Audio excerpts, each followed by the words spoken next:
Open University of Sri Lanka, the legal department was where I obtained my first degree, and that was a time when Professor Savithri Gunasekara was the head of the Department of Law, and I must say that we gained much from her experience. And I very well recall a particular viva in which I participated, the law of property, and the questioning, the manner in which she questioned us was a way forward for us to understand how the law has to operate, how the law has to function.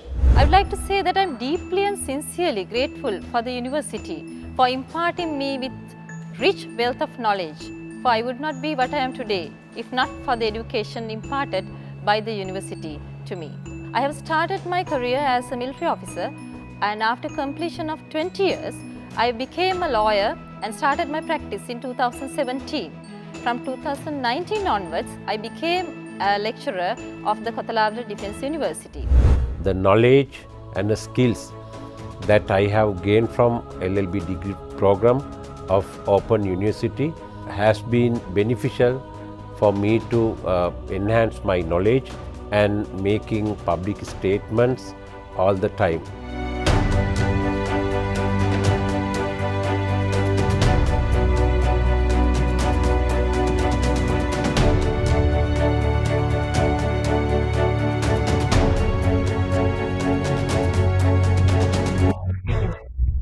The degree offered by the Department of Language Studies using the ODL philosophy. As a result, I gained my degree while working, offered me the flexibility to be a wealth creator outside the university and also combine and create knowledge within the university.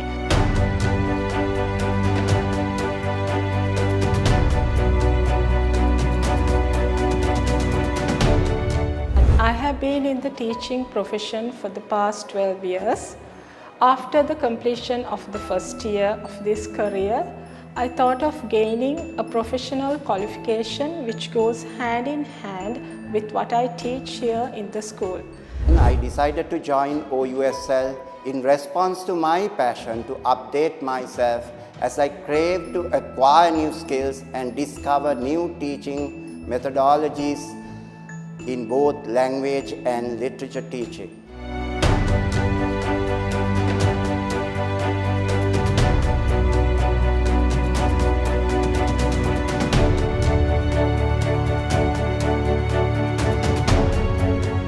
I am now a senior program officer working with the Muslim Women's Research and Action Forum. I graduated in 2008 at the Open University's BA program in Social Studies. This helped me to further my education, and I have also done my Masters in Development Studies and Public Policy. You get to learn at your own pace. That is the best thing.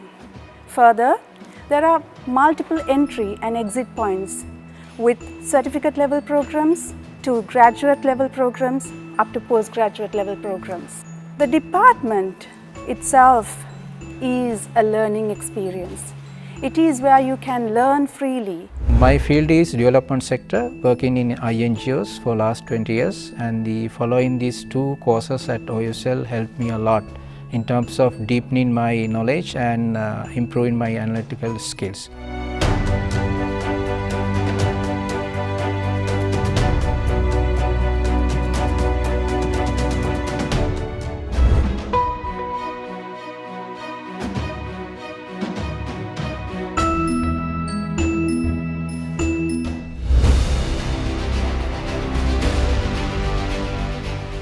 LLB degree program conducted by the Open University of Sri Lanka is one of the best law degree programs in the country.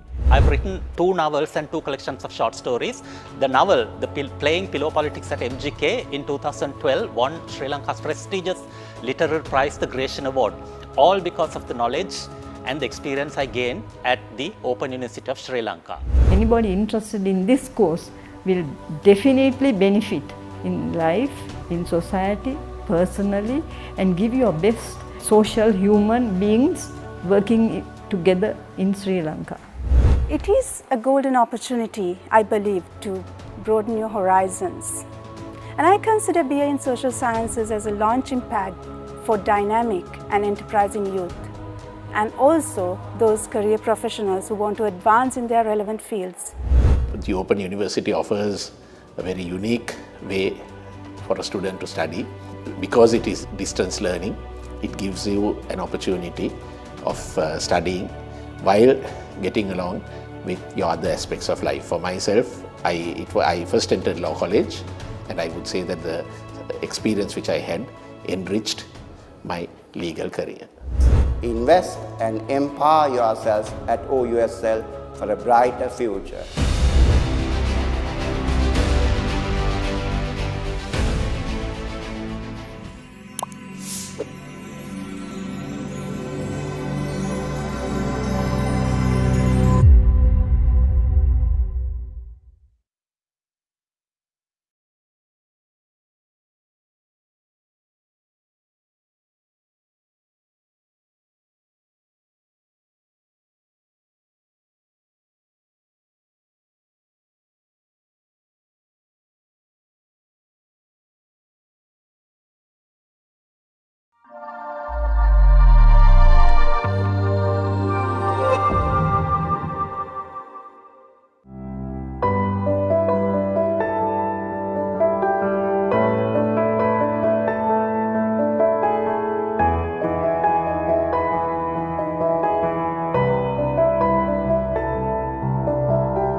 So the Open University of Sri Lanka, the legal department, was where I obtained my first degree, and that was a time when Professor Savithri Gunasekara was the head of the Department of Law, and I must say that we gained much from her experience. And I very well recall a particular viva in which I participated, the law of property, and the questioning, the manner in which he questioned us was a way forward for us to understand how the law has to operate, how the law has to function. I would like to say that I am deeply and sincerely grateful for the university for imparting me with rich wealth of knowledge, for I would not be what I am today if not for the education imparted by the university to me. I have started my career as a military officer, and after completion of 20 years, I became a lawyer and started my practice in 2017. From 2019 onwards, I became a lecturer of the Kotalawala Defence University. The knowledge and the skills that I have gained from LLB degree program of Open University has been beneficial for me to enhance my knowledge and making public statements all the time.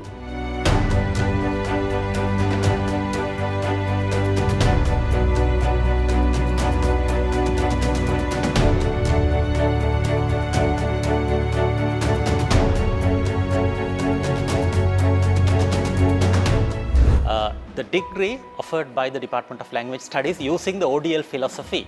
As a result, I gained my degree while working, offered me the flexibility to be a wealth creator outside the university and also combine and create knowledge within the university.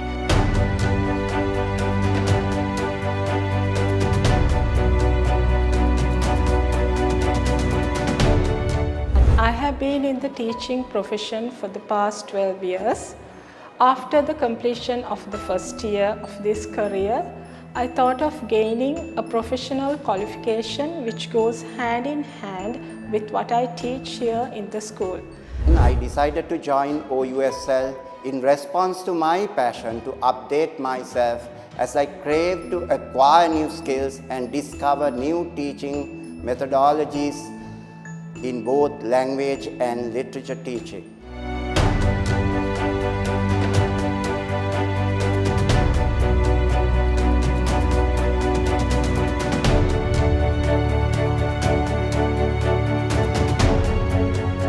am now a senior program officer working with the Muslim Women's Research and Action Forum. I graduated in 2008 at the Open University's BA program in Social Studies. This helped me to further my education, and I have also done my Masters in Development Studies and Public Policy. You get to learn at your own pace. That is the best thing. Further, there are multiple entry and exit points with certificate level programs to graduate level programs up to postgraduate level programs. The department itself is a learning experience. It is where you can learn freely. My field is development sector, working in INGOs for last 20 years, and following these two courses at OSL helped me a lot in terms of deepening my knowledge and improving my analytical skills.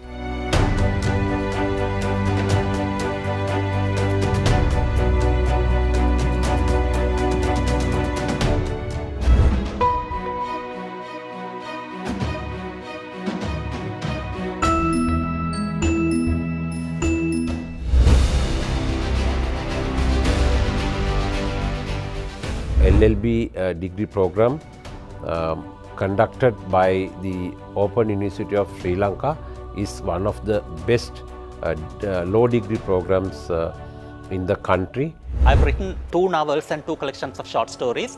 The novel, Playing Pillow Politics at MGK in 2012 won Sri Lanka's prestigious literary prize, the Gratian Award, all because of the knowledge and the experience I gained at the Open University of Sri Lanka. Anybody interested in this course will definitely benefit in life, in society, personally, and give you a best social human beings working together in Sri Lanka.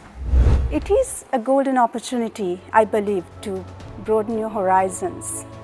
And I consider BA in Social Sciences as a launching pad for dynamic and enterprising youth, and also those career professionals who want to advance in their relevant fields. The Open University offers a very unique way for a student to study. Because it is distance learning, it gives you an opportunity of studying while getting along with your other aspects of life. For myself, I first entered law college, and I would say that the experience which I had enriched my legal career. Invest and empower yourself at OUSL for a brighter future.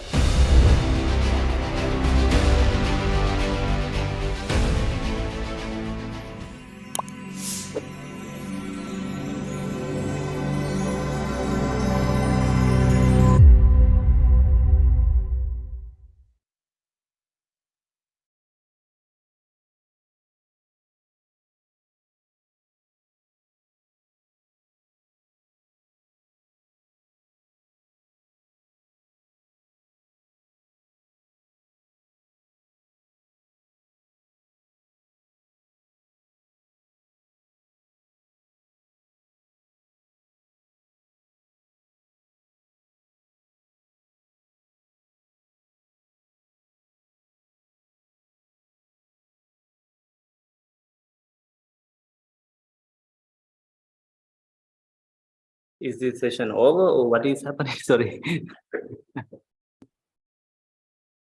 So විනාඩි කිහිපයක් ඉන්න වෙනවා. Okay. Process ගාමින් ඉන්නවන්නේ. පොඩ්ඩක් කවුද අපේ chairperson තාම නැහැ. Okay. Okay.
Can you ask from Professor Veerakorn what is the plan? If Professor Game is not coming, we can really continue if she permits. සම තරංග Tarang, go on. Relations, huh? yes. මේ කවුද මේ professor සිවලෝග අතන යා මේ වෙලාවේ parallel මීට කලින් සෙෂන් එක මේ අවසාන Q&A සෙෂන් එකේ ඉන්නේ. ඔව්. මම හිතන විනාඩි කිහිපයක් අපිට ඉන්න වෙනවා. දැන් මේ පටන් ගන්න තුනේ 10යි නේ මේ 10 සෙෂන් එක නේද? 11යි කාලට සර් මේ.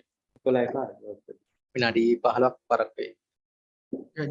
They have just finished the last paper now. I think they have having a discussion. Yes. After the discussion, I think Professor Shivalokadas will join this session, I think. Yes, sure. Better social sciences.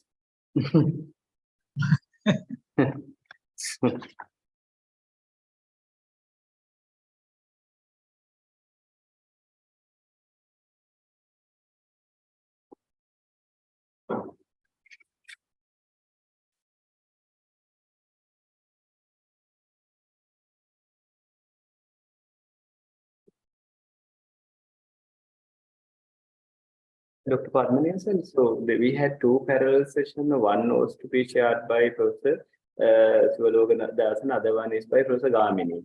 That was to start at 9:45. So at 9:45, that session, is this that session or this is a totally different session? 11:50 to 11:30. Yeah, there are three sessions and humanities and social sciences. First, they had in the morning two sessions parallelly, one by Gamini and one by Professor Shiva. Now again, other session starts after 11:15, right? Okay, first now, two session has happened successfully. No issue. Yeah, it's finished. No issue. Now Shiva will come and join the 11:15 one. Anyway, they have a delay of having a discussion. Now he will join, I think. So. Okay, that's okay.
So, Professor Padmanation, we can start now.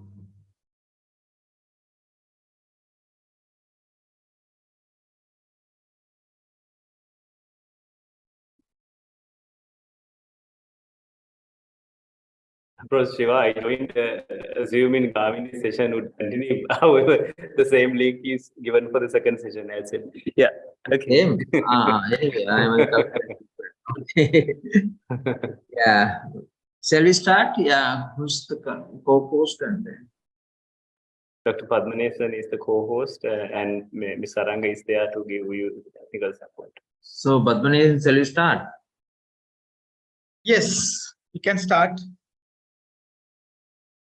Okay, in the technical side, yeah. So, welcoming the next sessions.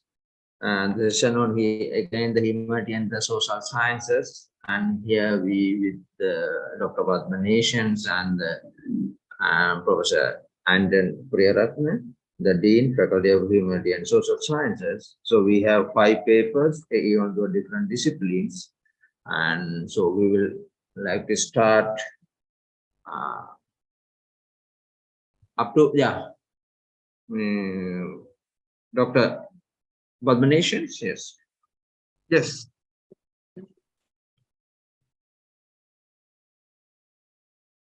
So the first paper, the ID 126, they're studying the impact of the personal perceptions, views on the personality traits, judgment among the university undergraduate, the Veerasekara. Maybe ahead of the personality. Impact on the personal perception of the personality.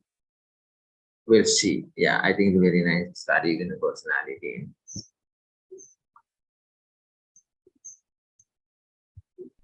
Hello, greetings.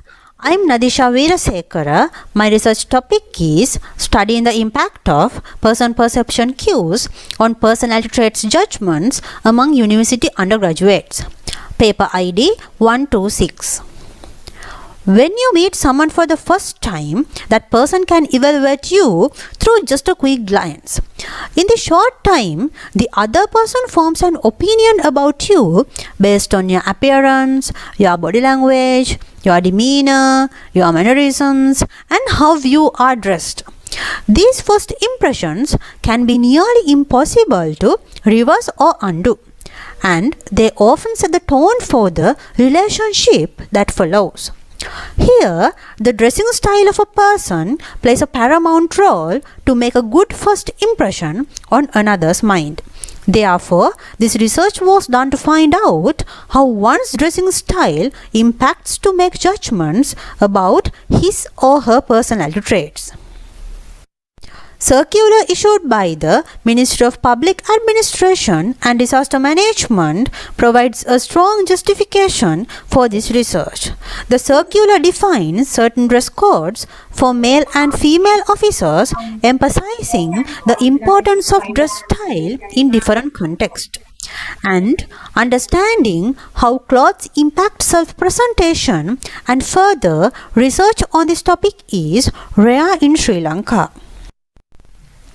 There were 2 keywords that can be identified in this research: person perception and personality traits. In 1964, Berelson and Steiner defined the term person perception is a complex process by which people select, organize, and interpret sensory stimulation into a meaningful and coherent picture of the world.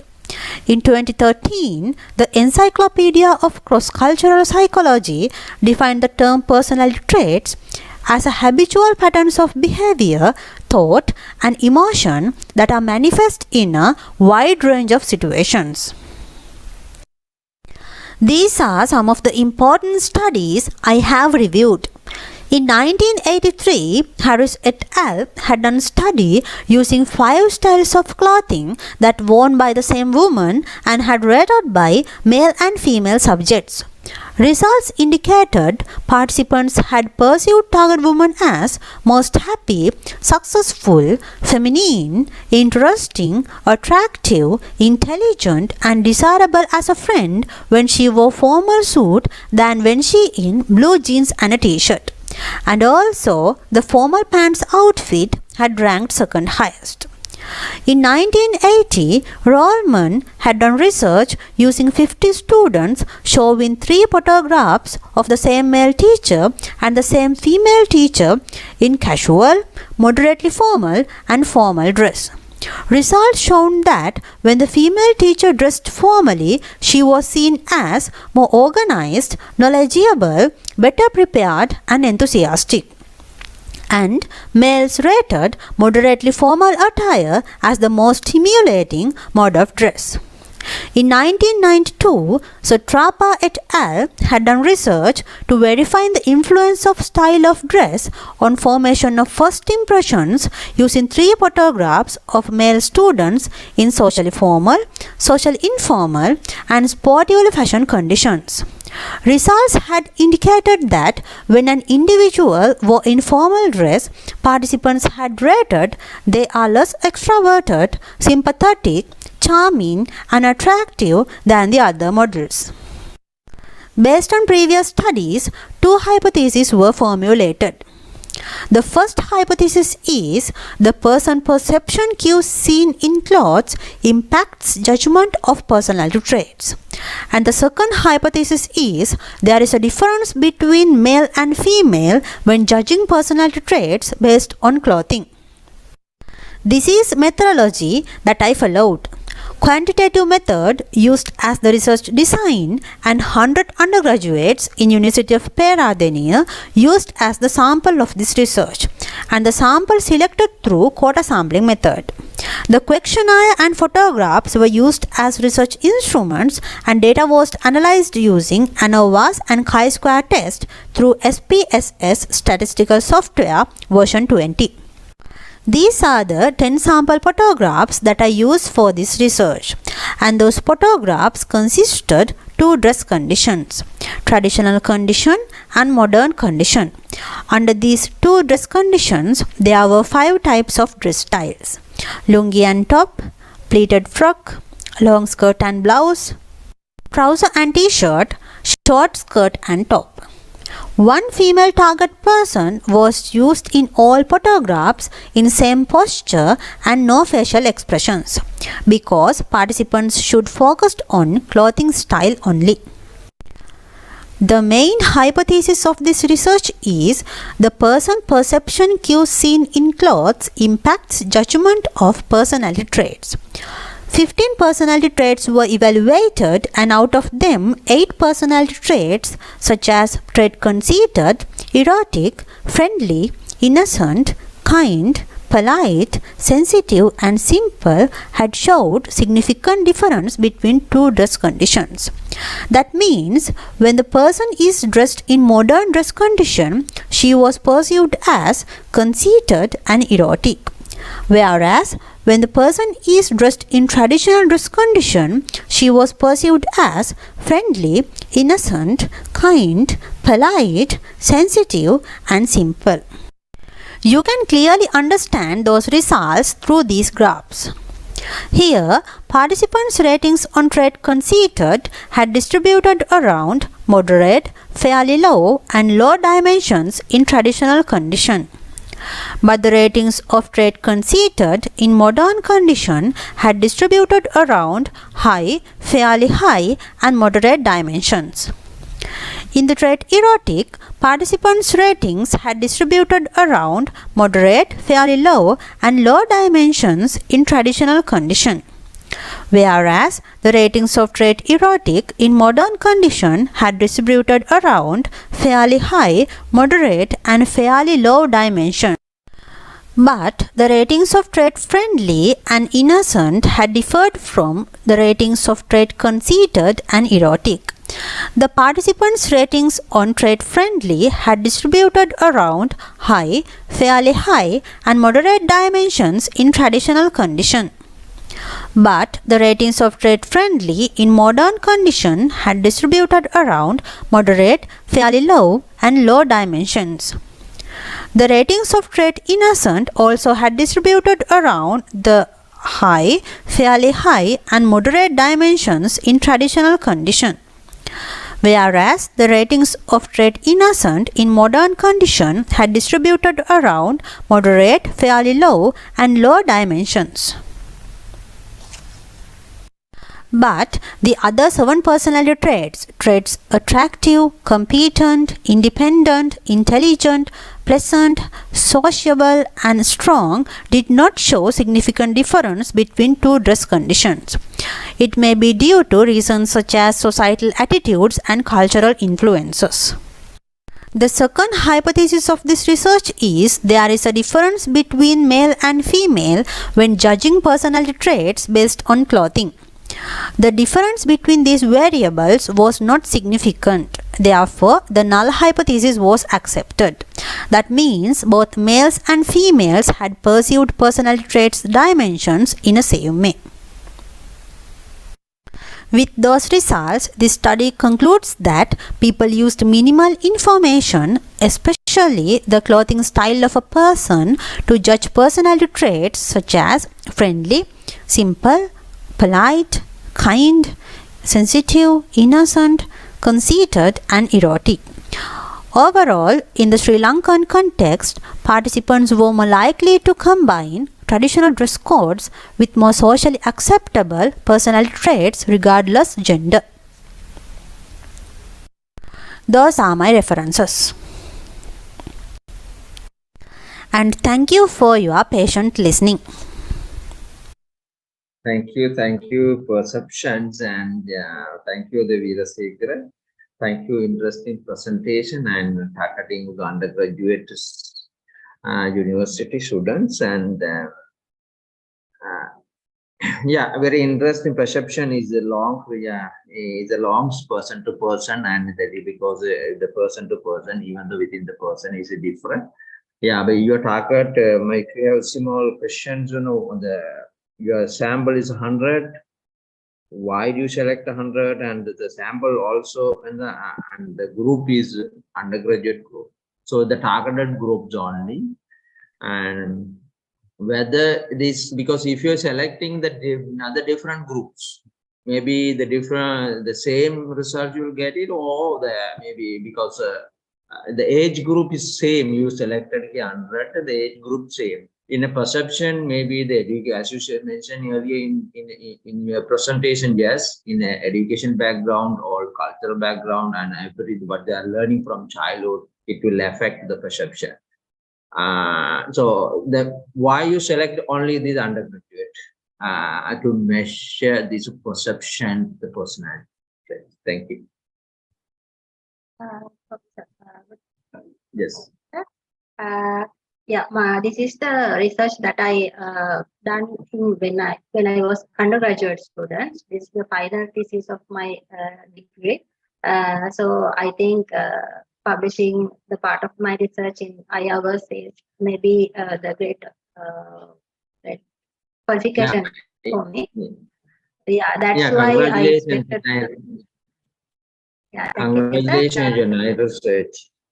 Well, but my concern here, when you taking this undergraduate only, because even though your cloth only you are without the partial any impressions, anything, the partial body language, without body language, only the cloth you are taking the perception. But body language is very important, because that's why normally you say the 50-50, no? So body language is important, and the cloth is to the cloth reflection. So, and so if the body language change, the people to people, and the perception also will change, the people to people, and then their personality traits also change. Why you selected to assume that control the variable body language? Do any reason for that?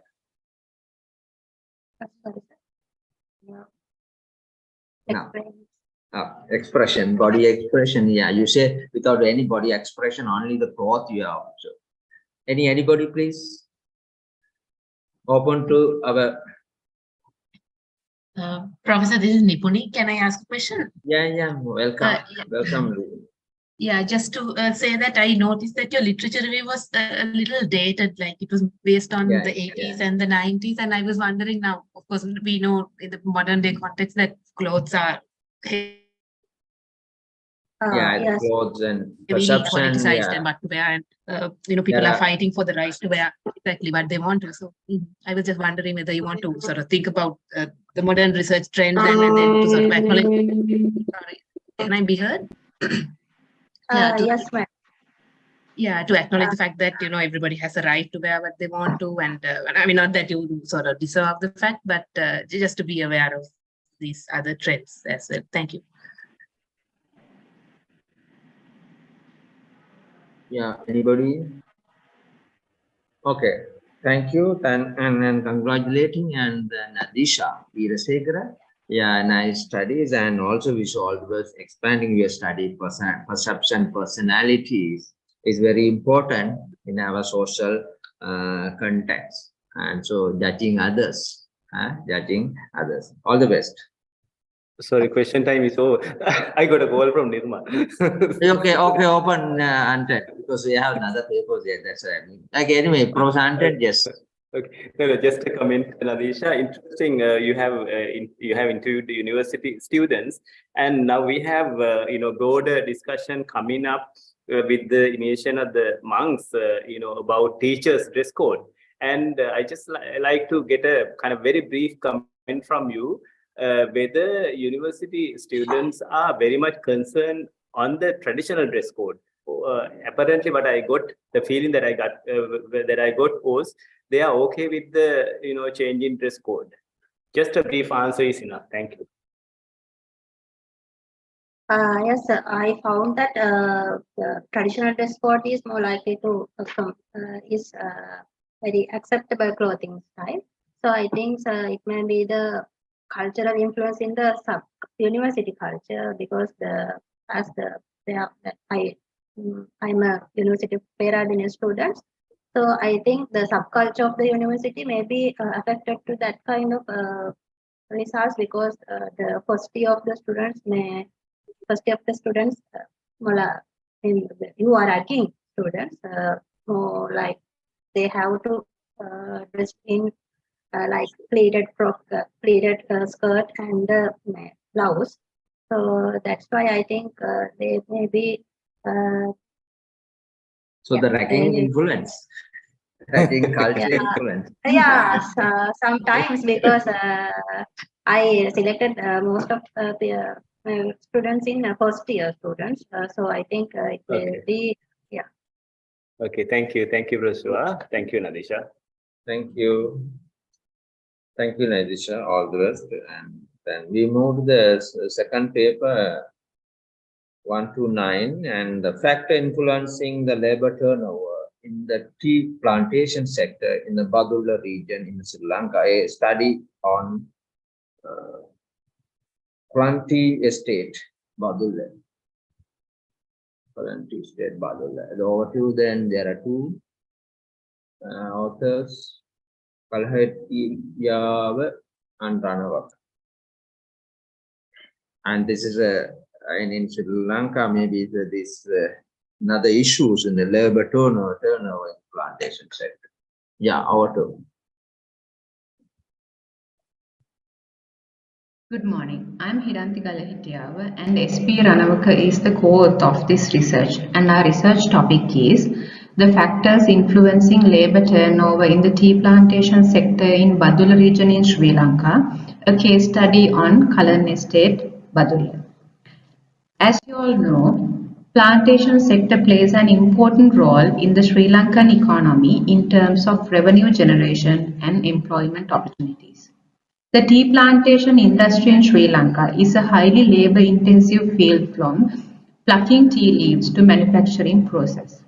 In such an environment, employee turnover has become one of the biggest challenges that the tea plantation sector faces in Sri Lanka today.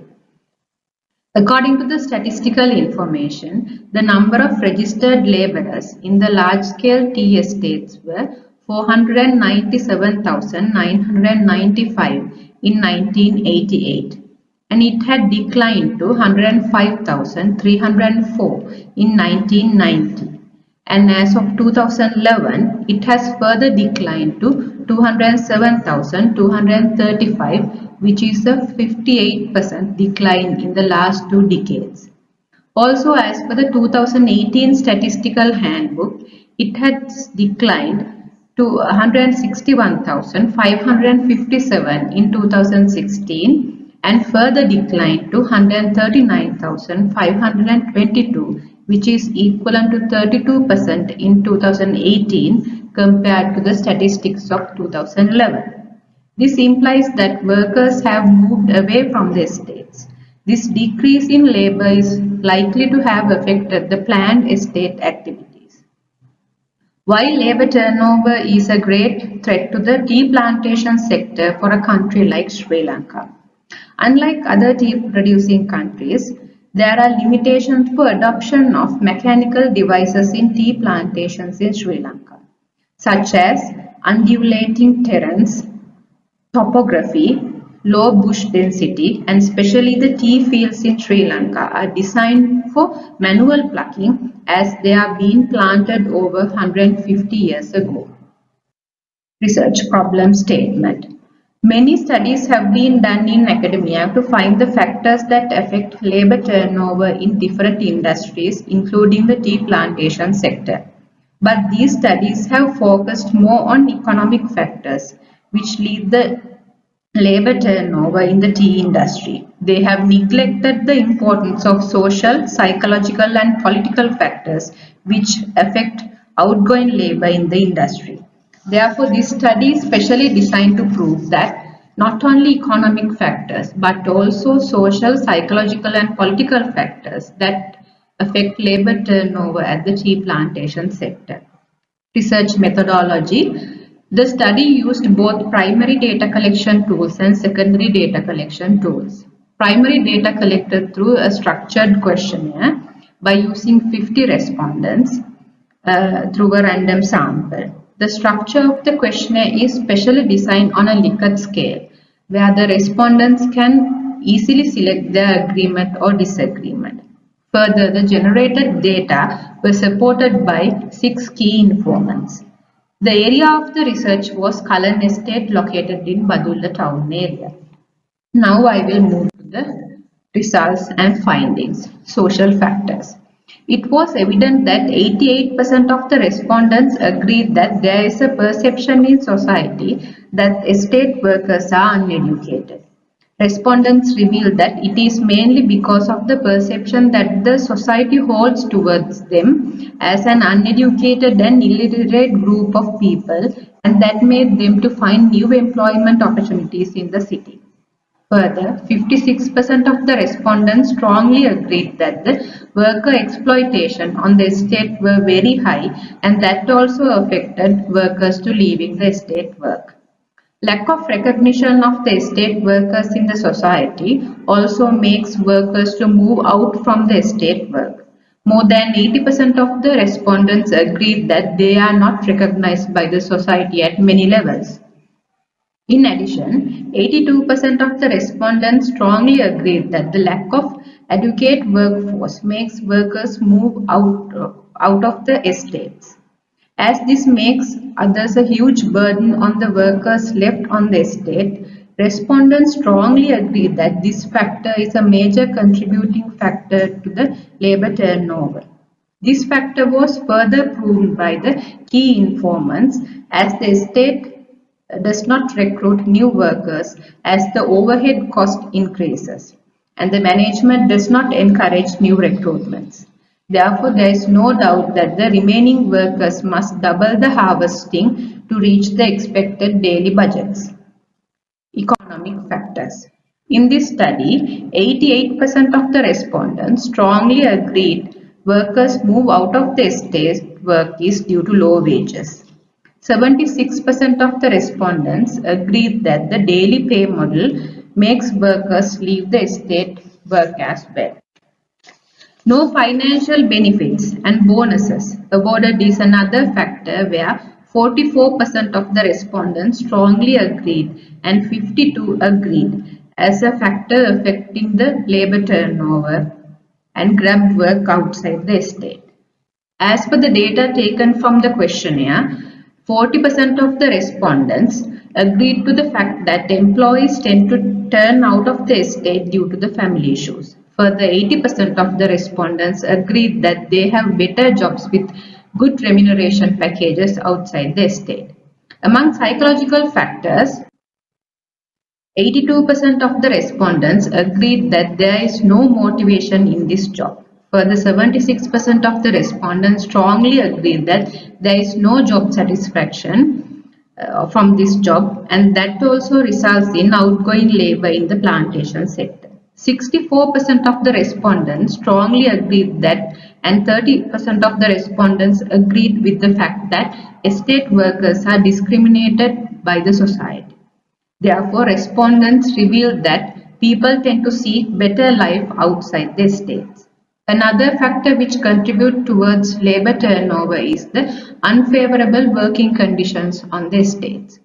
44% of the respondents strongly agreed, and 52% of the respondents agreed to the fact that the unfavorable working conditions made workers leave the estate jobs. Therefore, there is no doubt that the people move out of the estate work due to unfavorable working conditions as well.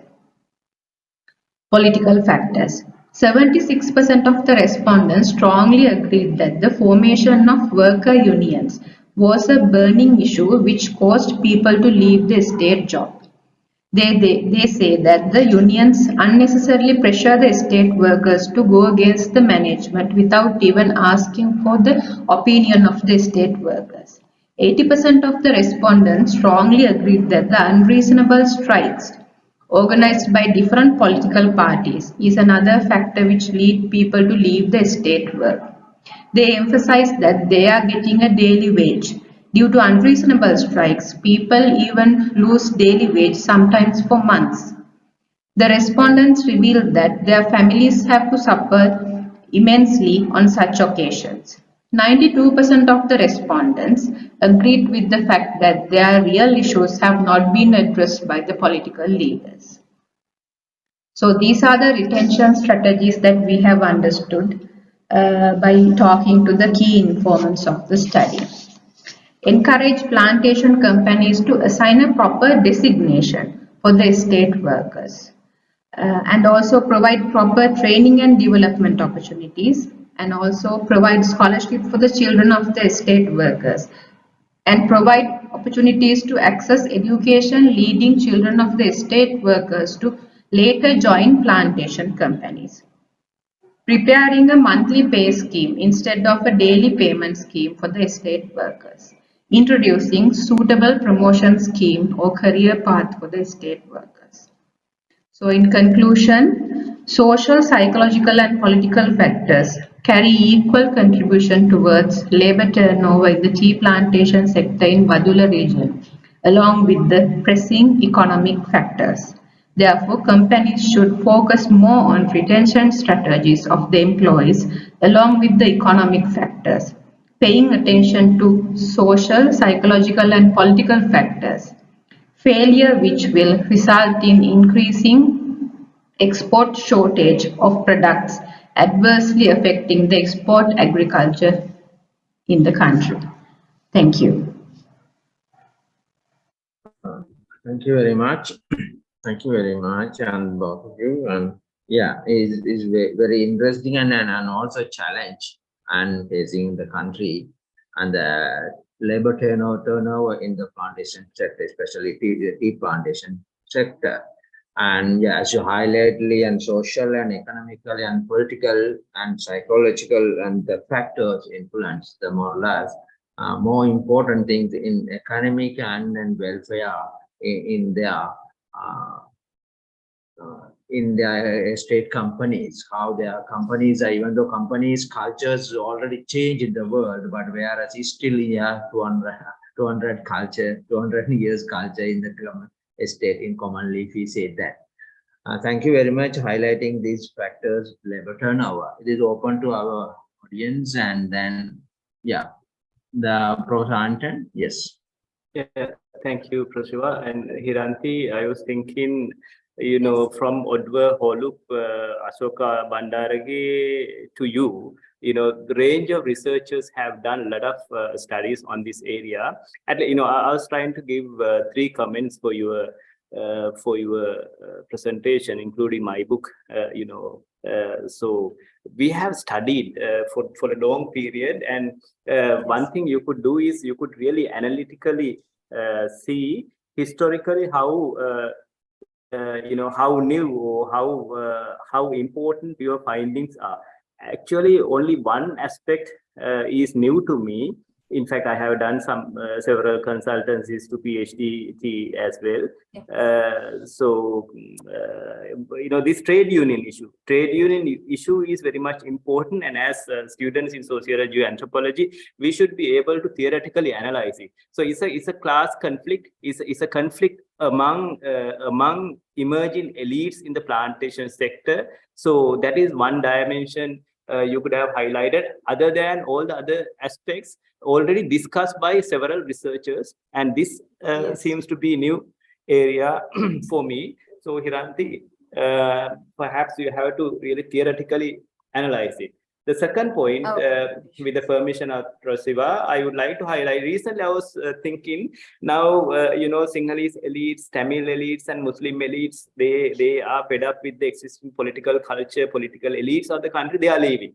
So when they leave, there are opportunities for the members from the plantation sector to move into the urban centers and engage in, pink color or white color jobs. So that is how you can really theoretically, think of theoretically how to theoretically analyze this social phenomena, what you see as a student in sociology or as sociologist. The third point what I was trying to highlight is that even recently under current president, they have submitted a report which discusses how to integrate plantation to the mainstream society, right? So they are, of course, we as students in sociology or anthropology, we should be able to place this within the broader scenario, broader context. That is another aspect from Godfrey Gunathilaka, Marga studies to various studies done by Marga to various other organizations. They are thinking of linking plantation to the mainstream society, and also analyze plantation in relation to the broader socio-economic political forces of the country. So these are the three comments that I have. In fact, what is happening in the plantation, but practically plantation companies may encourage to do various things, but that may not happen practically. Some of the states I visited, they even cut off jackfruit trees, all the valuable important trees, and take them away. But for the plantation people or the plantation, they have greater emotional attachment to the plantations than these profit-oriented companies, which nicely explained by Valentine Daniel, and we have to give much value for this feeling plantation community have towards their estates. Thank you so much. Thank you, sir. Thank you for the comments. Thank you. And Dr. Ganchana. Thank you, Professor Siva, and congratulations, Ms. Galahitiava. Thank you, actually, my research is not at all in this area, but I'm interested. I mean, what transpired, my question, or rather the comment is that, in the estates, the labor turnover being, a significant one is also attributed by a lot of, modernization related factors. People are looking into sort of, mobility. It relates to the mobility, and people would not really want to be stuck in this area also in a way. How do they look at it right now? What is the sort of the sentiment, or rather the reality around that, I wondered. And also, I think I had a little... I was also intrigued by the fact that you said like people are disturbed when the trade union action, take place because they don't want, in fact, the trade union action to take place. They in themselves, kind of how do I say, like, justification is sort of, I don't know, it's maybe disturbed or, abstracted or obscured. I don't know what to say, but I suppose the reality is that, okay, on the one hand, you have to actually, you need the money. And what we have to look into is actually not stopping them from, resorting to trade union action, asking for justice. I think we have to have a strong mechanism taking care of them at the time they protest. We have to make sure that, just because of the trade union action, and they have to go, out of work, that the payments should not be taken away, that they are due. I suppose that's the kind of, structure that we have to put in place. I mean, that's the thought that came to my mind. Do you have any comments? Thank you. Okay, thank you, madam, for the questions. Of course, for the first question, I would say, madam, what they said was that they can see the outer world from the television. Now, almost all they have television, disc TV, they call it. So they know what's happening around the world. So they think that it's really interesting for them to go and experience the outer world out of the estate, especially the young crowd. What they said was, Nagarat යන එක ආතල් කියන that's the word they use.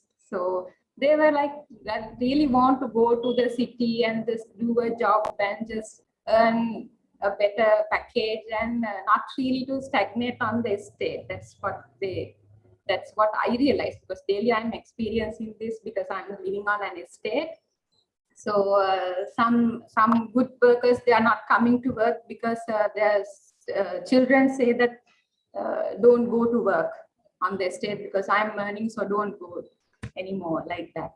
So so that was the perception that they had. And also for the union thing, madam, yes, they are mainly worried about the money that they are getting, and when the union pressure is coming, so they don't have work for days, and that affects their family.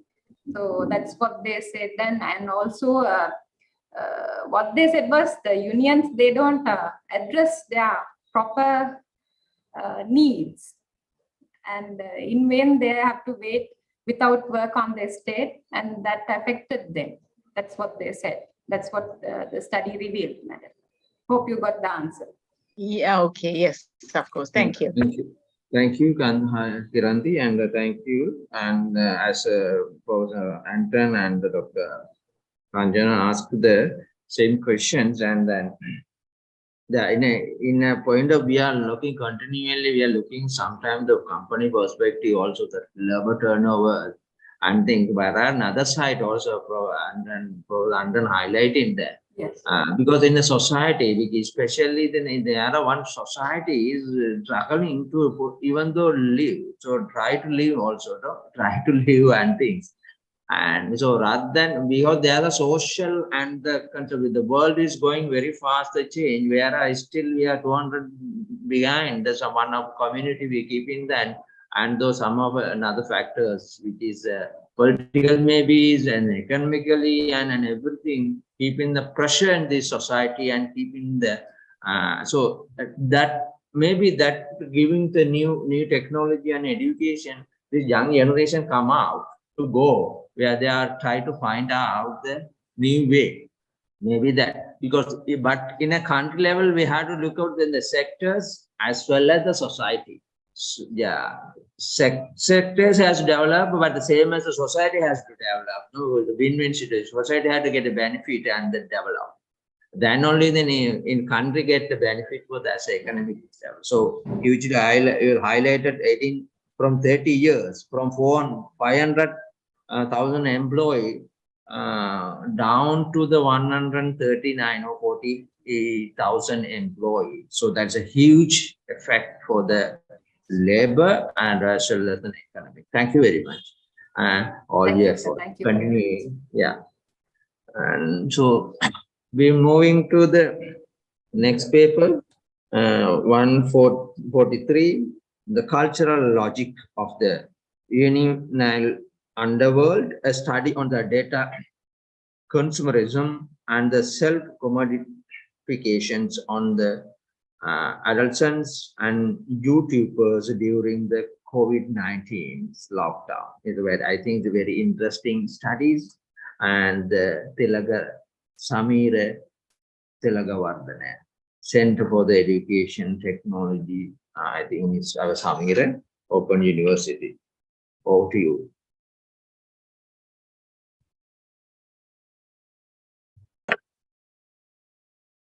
The past decade leading to the pandemic situation, Sri Lanka experienced the falling interest for traditional media, including both broadcast and print media, against the rising interest for social media. The younger community, including both digital natives and digital immigrants, were finding it more comfortable to communicate on digital platforms. Arguably, they were attracted to its interactivity, connectivity, and immediacy, in addition to its reach beyond geographical boundaries. On 30th April 2020, traditional media stations ran a story regarding a group of children who were not related to each other making video statements portraying themselves as members of criminal organizations. These content were reused and shared by various social media prosumers under the tagline Singiti Patale, meaning juvenile underworld. ටුට්ටක් හිතලා බලන්න. නැත්නම් මට ගහන්න පුළුවන්. මට ඕක මොකෙද්ද? ඔය කොටාව මට ගහන්න පුළුවන් දෙකට තුනකට කැඩෙන්න. ඒත් මං ගහන්නේ මගේ තාත්තට හරි නෑ. සෙල්ලක්කාර මලයා කියන්නේ නිකන් නිට්ටාවුන්ට ගහන එකක් නෙවෙයි. හැප්පිලා බලපන්. බෙල්ල මෙතනින් කපා ගන්න ආසයිද තොපි? 69ක් ලයුව් එකේ ඉන්නවයකෝ. ලයුව් ආපු When they were getting more visibility, this phenomenon caught the attention of local authorities.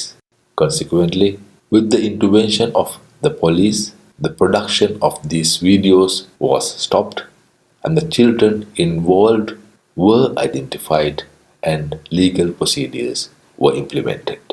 Later, a child who took part in a juvenile underworld video made a confession statement. අදහස උනේ ගොඩක් වෙලාවට මගේ channel එක famous කරගෙන ආගතේ YouTuber කෙනෙක් වෙන අදහස මගේ තිබ්බේ. ඉතින් එයින් එහා දෙයක් ගියා කියලා මං හිතනවා සමාජයට වැරද්දක් වගේ. ඉතින් ඔයාලගෙන් මං සමාව ඉල්ලනවා ඒ වුණ දෙයට. මගේ චප්ප සිනමා කියලාත් දැන්ට තියෙන එක මේ YouTube channel එකයි. ඒක මේක. මේකට වඩා fake ගහයිත් දන්නේ නැහැ. ඉතින් දැන්ම subscribe කරලා තියාගන්න. According to his statement, his lifelong ambition was to become a successful YouTuber. Furthermore, he believed that such controversial videos might give him the opportunity to boost his popularity among the social media community and subsequently gain more viewers and subscribers to his YouTube channel. Following his confession, a social media chat thread between the child in question and a couple of adult YouTubers were released on social media. These chats showed how these adults manipulated the child into producing these videos as a publicity stunt. This incident revealed how deep social media and self-commodification had sunk into the social fabric of Sri Lanka. This example alone depicted how seriously young children identified YouTube as a potential career path. A decade ago, child of a similar age and class may have leaned more towards the standard dreams of becoming doctor, lawyer, engineer, police officer, or a teacher when they grew up. This incident seems to suggest that children wished to be YouTubers even before they reached adulthood, making it a career for themselves. On the other hand, there were neither a regulatory mechanism in place nor proper guidelines or guidance on content production forwarded by the state or its publics, particularly when considering child exploitation and child abuse issues surrounding the new media environment. The children who participated in this gangster genre roleplay were arguably the children who were affected from lockdowns and isolations corresponding to the pandemic situation. During this time, many parents equipped their children with mobile communication devices as tools of teaching and learning in response to the situation. Contrary, these tools can be identified as products of global capitalism. This platform-based capitalism can be interpreted as data capitalism, with reference to Marxian articulation. In data capitalism, it is the abundance of data and information that is exploited by the capitalist system. The abundance of data with reference to social media platforms are accumulated with free labor of its prosumers. Marx believed that the wealth of societies in which the capitalist mode of production prevails appears as an immense collection of commodities. With regard to social media, data and information that the prosumers produce can be identified as a commodity form. When we look at social media as data industries and the prosumers as its digital labor, the purpose of the social media platform can be identified as to accumulate the free labor of the prosumers as much as possible to generate more data. This objective is achieved by the social media platforms by making it prosumers spending more time on the platform. For this purpose, social media can create a virtual world for its users to play any role they wish and deliver any message they want without verifications or gatekeeping with reference to traditional media. Baudrillard articulates that such self-representations transform into social actors in our online networks, creating a second parallel world. Subsequently, social media prosumers become commodifiable entities in a synchronic dissemination among brands and advertising. Frederick Jameson illustrates postmodernism as total commodification of a society and its public. Jameson identifies this phenomenon as the cultural logic of late capitalism. Similar to the World War condition that Jameson identified as the transforming factor, it can be argued that the global pandemic situation as a transforming factor in data capitalism that expedite the digital process, forcing people to adapt digital culture to survive crisis situation through isolation and lockdowns. The data consumers produce contribute to the big data repository of the platform. On one hand, digital data becomes a commodity and generate revenue for the platform and for the culture industry. On the other hand, the big data is used on the prosumers themselves to alter and modify the attitude and behavior to keep them continuously consuming the platform and its conveyances. The commodification of data forces a new form of digital intervention on human behavior benefiting data capitalism. Further, social media platforms benefit from mass-produced self-identities and self-expressions cultivated by manipulating the private spheres of their prosumers. This incident shows the potential of social media to create interactive dialogue among individuals and communities with minimum technological requirements and expertise. This user-friendly nature of social media and affordability of mobile devices for the general public makes it appealing as a pedagogical tool in teaching and learning circles. But the political economy behind the platforms questions the potential of it becoming more than a tool of advertising and manipulation. Subsequently, the culture industry associated with these platforms and the hyperrealities they create shows the negative attributes of globalization and data capitalism infecting the social fabric of Sri Lankan communities.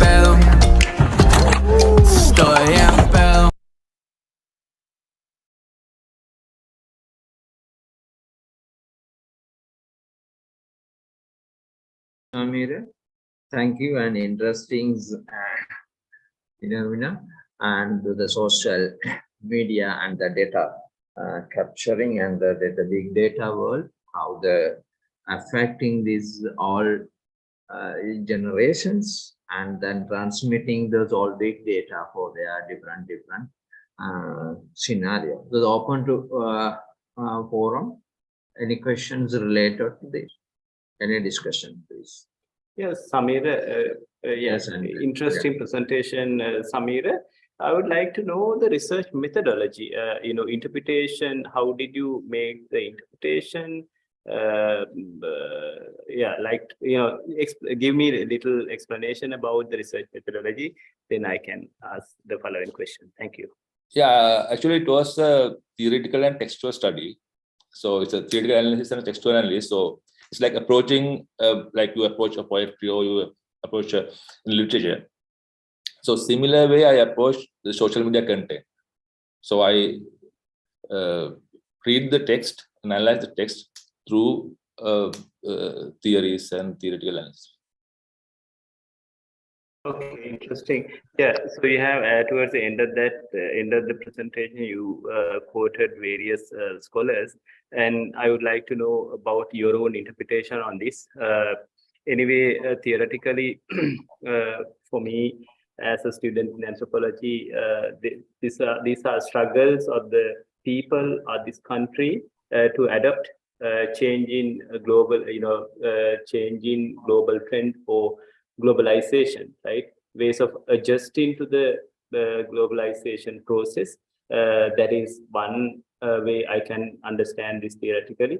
The other one, other aspect is limitation of our society or our institutions to prepare our community to adjust according to the global trend. Pick and select whatever is essential for us. And you were at some point you said these are the negative impact. I would like to get little more detail on that as well. Yeah, good presentation. Thank you. It's actually, I was concentrating more like, because we are very fond of social media and we sort of like believe in and how can we use it in a positive way. But to do that, I think we need to understand where it's coming from. It's coming from a very capitalist background, and the purpose of the social media, the platform owners, is not for us to use it for education or those sort of things. The real purpose is to make money. That's why they make sure that we are addicted to the platform and spend more time on it. So when if we are to use it for pedagogical purposes, then we need to understand where it's coming from and how it was created, and try to mitigate these industrial sort of like commercial aspects of platforms when we look at, if we are to use them in for pedagogical purposes. That's my main point I want to bring in. Thank you, Zamira. And yeah, so then the social media, now in the current world, in everywhere, even the developing country and developed countries, using the different purposes and also especially for the education purpose, and then especially in entrepreneurs, and then in economic purpose also. Whereas in Sri Lanka, mostly we have the more than 2 phones for each members, but using the mostly, as you mentioned here, and not for productive, productively for their even the development. So what is your recommendation? Because you already in the society and here, what is your recommendation? How we can change the social media to productive way for use for the education purpose, used for the economic purpose, and in a productive way, but with the respective, no, in ethical also, ethical issue also in their concern in the respective way. That the question is how we can change, transforming this social media in a benefit of our community.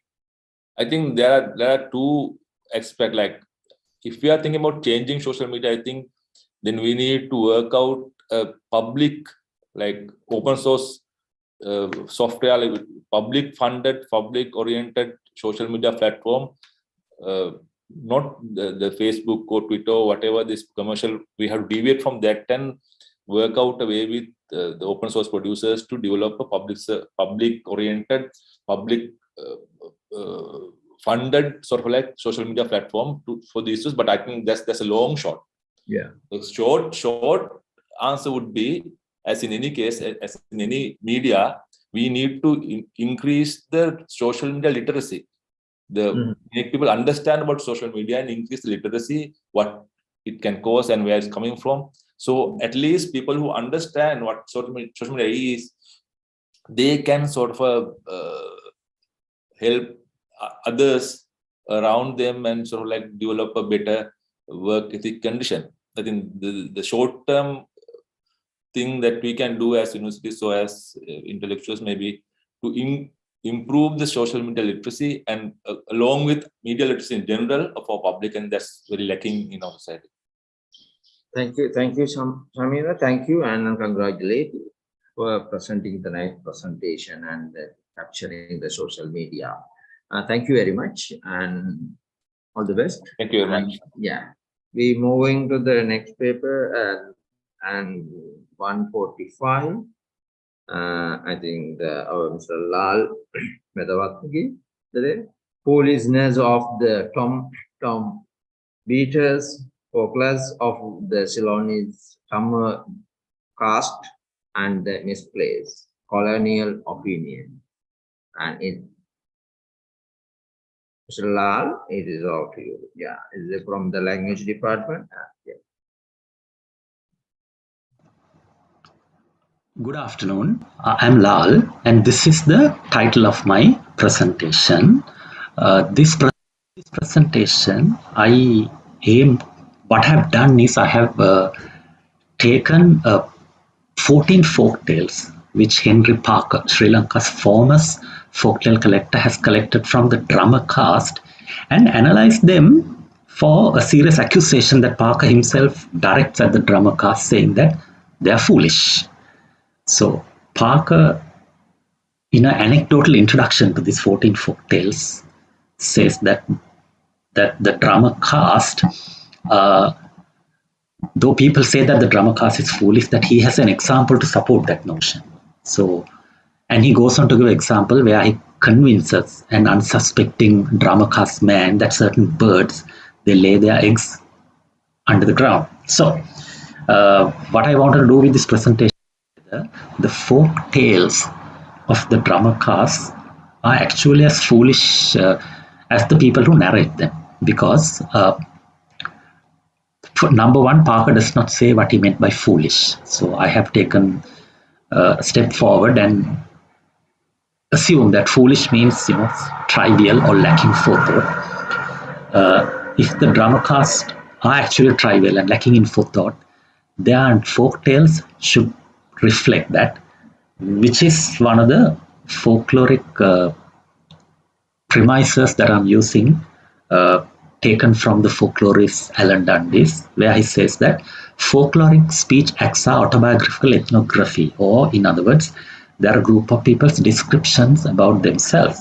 So, do the drummer caste people in Sri Lanka who are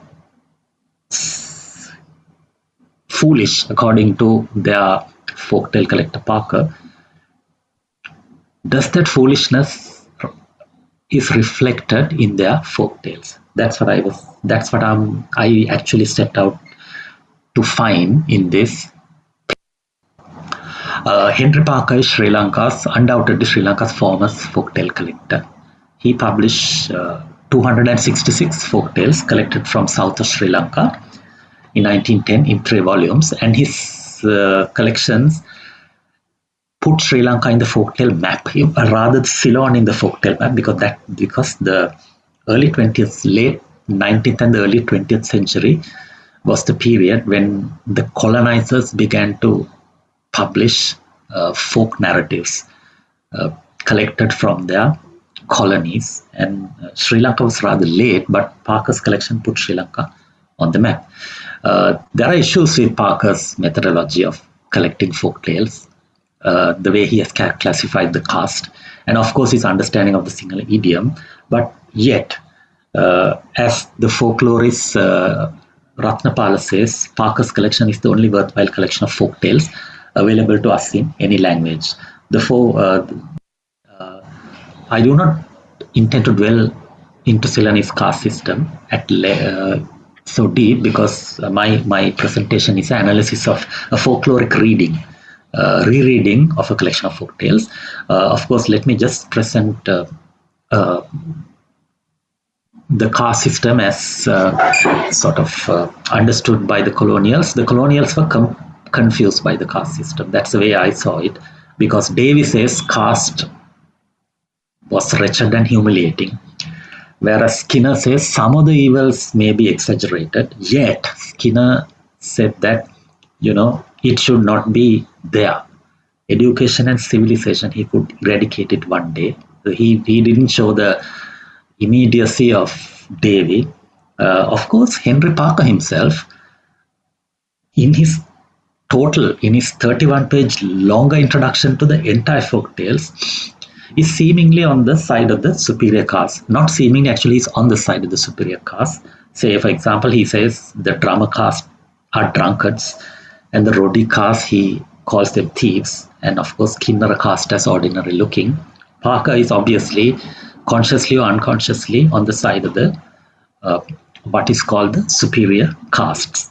Okay, so issue here is that if the drummer castes, if those people are as foolish as Parker suggests, that foolishness has to be reflected in the tales, folk tales that they narrated to their own people or even outsiders in very intimate family gatherings. So the 14 folk tales that Parker collected from the drummer caste, I did a careful analysis.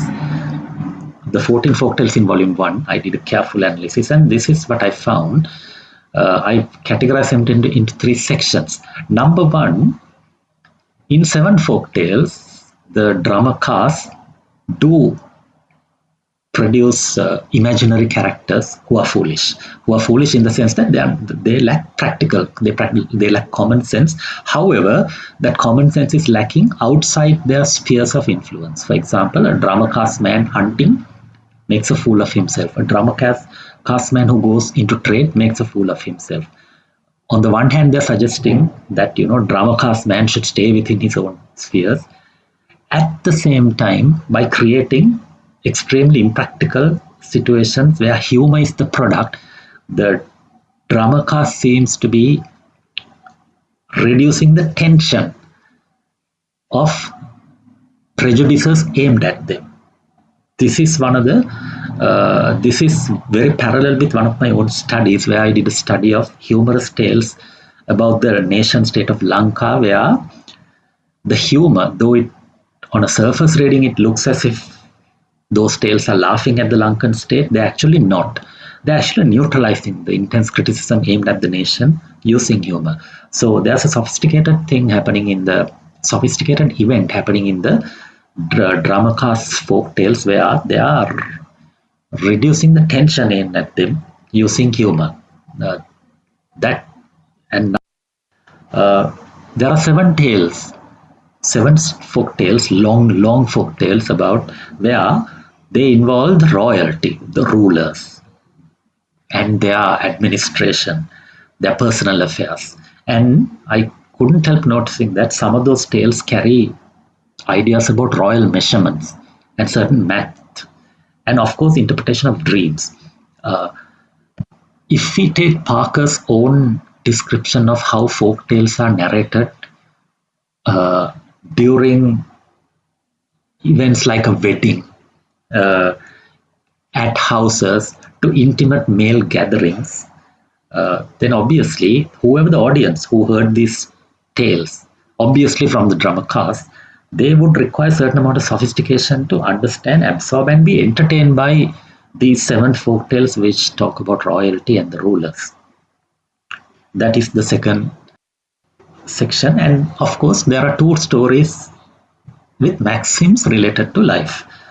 Say, for example, one, the tale suggests that, there's no substitute to hard work, that, you ought to know your limit as you live in the world. At the same time, industrious action is needed for survival. Obviously, the drama cast understood that, they live in a society where certain prejudices were aimed at them, and one way of dealing that is to be, is to be industrious, is to be efficient, and not to fall into daydreams, and not to fall into a sort of inactivity. So obviously these stories motivate the listeners not to daydream but to go and work hard. So is that in the 14 folk tales there are certain types of sophistication shown by the drama cast, and those stories couldn't have come from, like what Parker says, foolish people. They came from people who understood the world around them, who understood their plight, and also who understood how to deal with that plight. Right? So Parker seems to have committed a Nietzschean error where the philosopher warns us that by staring at a vacuum for a lengthy period of time, one becomes a part of that vacuum. That seems to have happened to Parker as he has got involved with the Sinhalese caste system. If there's anything that could make the drama cast foolish, is the sustenance of the casteism in their tales. I am reminded of Gramscian idea that folk tales are narratives that block progress. He claims that folk tales block progress by creating a status quo. The kings are kings and their subjects are subjects, and you're supposed to follow the king. By disseminating ideas like that, they block progress. So if there's anything that you could call foolish or lacking of forethought in the drama cast tales, is the fact that they sustain the casteism. They do not actually challenge that. Though they give the listener a means of negotiating the caste system, they do not actually challenge that. So that is my. Thank you very much. I will be more than happy to answer your questions. Thank you, Lal. And it's a great so analyzing in language perspective and foolishness of the tom beaters, folk tales of the Ceylonese drama cast of the cast and misplaced. And thank you very much, Lal, and congratulating. And any discussion, please. Can I ask a question, Professor? Yeah, Nipuni, yes. Yeah, Lal, thank you for your very interesting presentation. I was thinking, actually, your presentation made me think about folkloric traditions worldwide, and then I was thinking about how the sort of the figure of the fool is sort of featured in folklore, like worldwide. And do you see any connection with this rather archetypal kind of figure of fool, and and then this historian's depiction of the tom-tom plays? Do you see any connection? Thank you very much, Nipuni, for your question. I think the caste system and its and whatever the effects of it in the south of Sri Lanka, which is captured in Parker's folk tales, is quite unique to Sri Lanka in the sense that they, rather than depicting foolish characters like the archetypal foolish characters in the world, they use that foolishness to sort of they themselves create foolish people from their own caste, not to laugh at themselves but to counter the foolishness. In other words, they are saying, look here, we know you call us foolish, okay, we have foolish people here and we laugh at them, it's not a big deal. That's what I found very unique about these folk tales. Whereas in the global arena, the archetypal foolish person shares certain characters, and they are universal. They are universal. They are not specific like the socio-political condition of the what is called 18th century Sri Lanka, which sort of 19th century Sri Lanka, which sort of gave rise to these folk tales by a specific caste. That's the way I see it. Thank you. Yeah, any other welcoming for the discussion? Yeah. Lal, interestingly, I would like to ask kind of with clarification whether Parker thought himself a high caste man. That is one thing. Other aspect, didn't he see functional notion of caste stratification in Sri Lanka? Thank you. Interesting presentation, and I really like the intellectual perspective that you are using to analyze this folk tale. Thank you. Okay, thank you, Professor Anton. Henry Parker wrote about the caste system in his book Ancient Ceylon, and also in the introduction to the what is called folk tales. So that's the only time we hear him talking about the caste system. And it is very apparent that Parker, who himself comes from a class system in Britain, right? Parker and Parker sort of applied the class system to the caste system here, where he sort of valorized the what is called the Govigama caste. He valorized the Govigama caste and the royal castes more than the others. So Parker seems to have consciously or unconsciously applied the class system in Britain to his colonial country, like some of the colonials have done. Actually, some of the colonials, they were sort of unimaginative. They were unimaginative enough to come and superimpose their own class system in Britain to the caste system in Sri Lanka, which might have worked for them. Parker never saw the caste system as a, like you correctly pointed out, as a system where, system where the society can function with certain events given to some of them. Actually, Skinner saw it that way. Parker never saw it that way. He felt that Parker unconsciously felt that the caste system did have some merits, because he always saw the lower caste as people who are drunkards and who lacked something. Either they had a physical inferiority or they had some personality defect. Whereas he did not see that among the high caste people which he supported. So so it was very apparent that Parker supported the superior caste. But what is not apparent is, folk tales are a representation of your own self. And if drama caste are foolish, they wouldn't be able to narrate such sophisticated tales. Yeah, interestingly, Lal, in today's context as well, when we think of some of the scholars, which I can't name here, by analyzing the way they do research here and their interactions with the local scholars, they also represent most of the characteristics Parker had. Thank you for highlighting this. Quite possible. I'm sure this is superimposed. This is subtly superimposed in modernity. Thank you. Thank you. And Dr. Hanjan?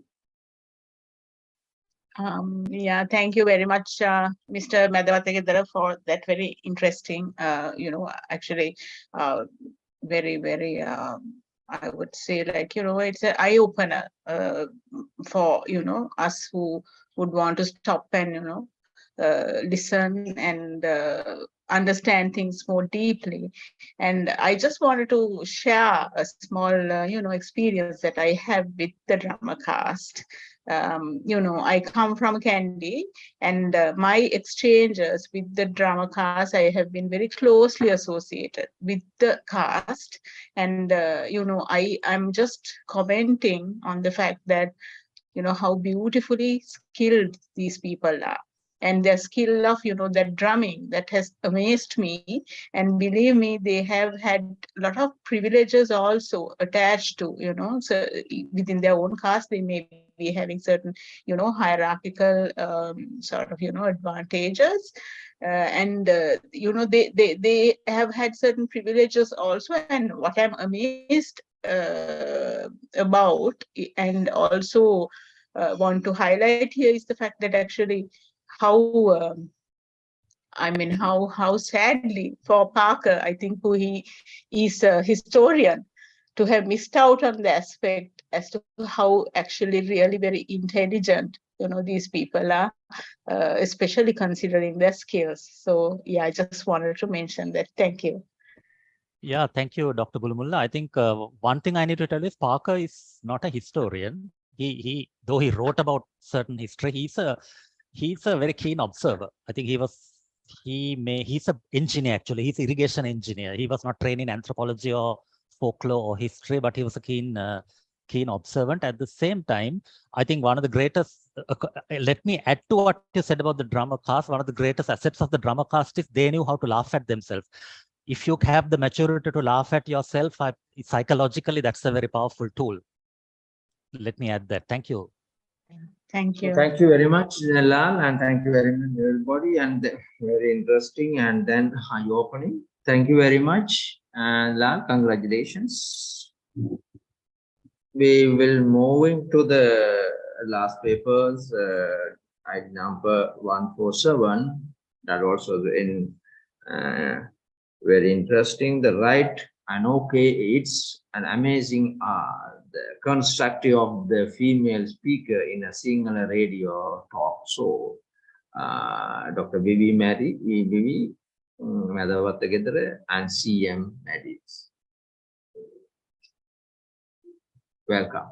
Hi, my name is Vivi Marie Madhavatagedra, and the title of my paper is Right Okay, It's Amazing It's about the construction of the female speaker in Sinhala radio talk shows.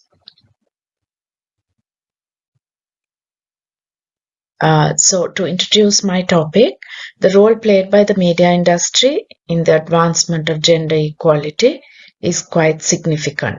This is because media reflects as well as creates patterns related to society and culture and provides socio-cultural norms and shapes public opinion. Now, a lot of research has been done in the area of television and gender. For example, Perez in 2020, in a large-scale study of television talk shows in the USA and several European countries, including the UK, used content analysis on primetime and late-night shows in order to assess the extent to which traditional gender stereotypes were being represented. She found that men were more likely to perform a more dominant role on these programs, especially acting as main host of the shows. Women, however, tend to appear in roles that are far less dominant and use less humor than men. Very few studies have been actually done on radio, and the few that have been done are on radio advertisements. For example, Monk, Turner et al.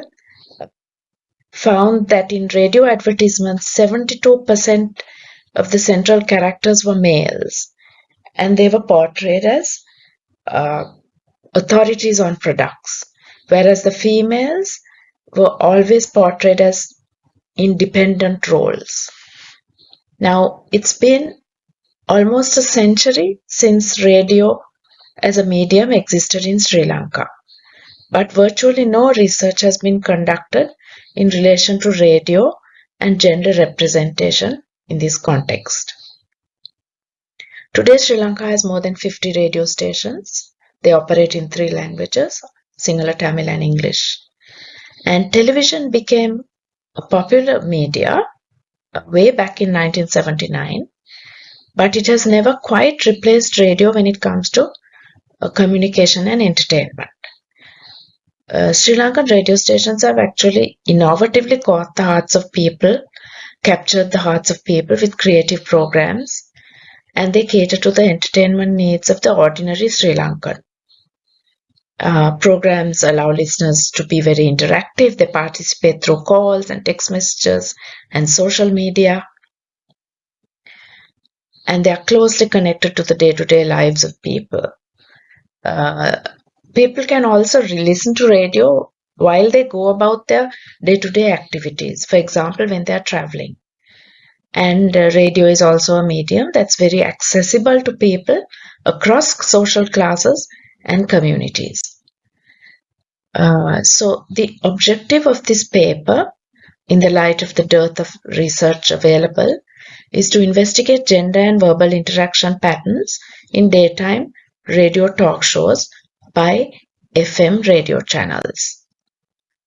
Now, the theoretical framework that underpin this study are the three variationist models of gender and language behavior, the deficiency model, the dominance model, and the difference model. I'll tell you a little bit about these models very briefly. Lakoff's deficiency model of gendered language behavior outlines typical features of women's speech.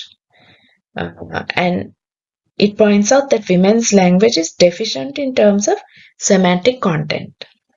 The dominance model says that males casually infringe on women's speaking turns and constantly interrupt women, as well as use silence and delayed minimal responses in order to discourage conversation.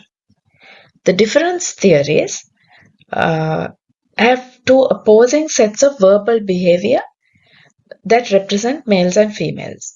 They theorize that women use talk to establish connections and relationships, and men mainly organize themselves hierarchically in conversation and have a competitive perspective. And of course, the constructivist model is Judith Butler's performativity. Now, the methodology we used, we took popular talk shows from 3 radio channels.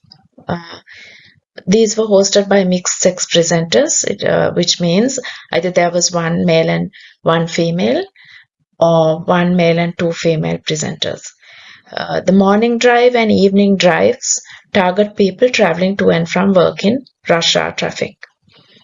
The 3 programs specifically were DJ Ara and Paspara, Hero FM, Technic Handava, Sirius FM, and Atapas, Net FM. We took a sample data set of 3 hours long, and we transcribed it using the Jeffersonian transcription system. We then analyzed the data using qualitative content analysis. Now, one of the main roles of the female presenter in this data set was to provide minimal response, back channeling, and fillers. It means things like yeah, oh yeah, right, okay, things like that.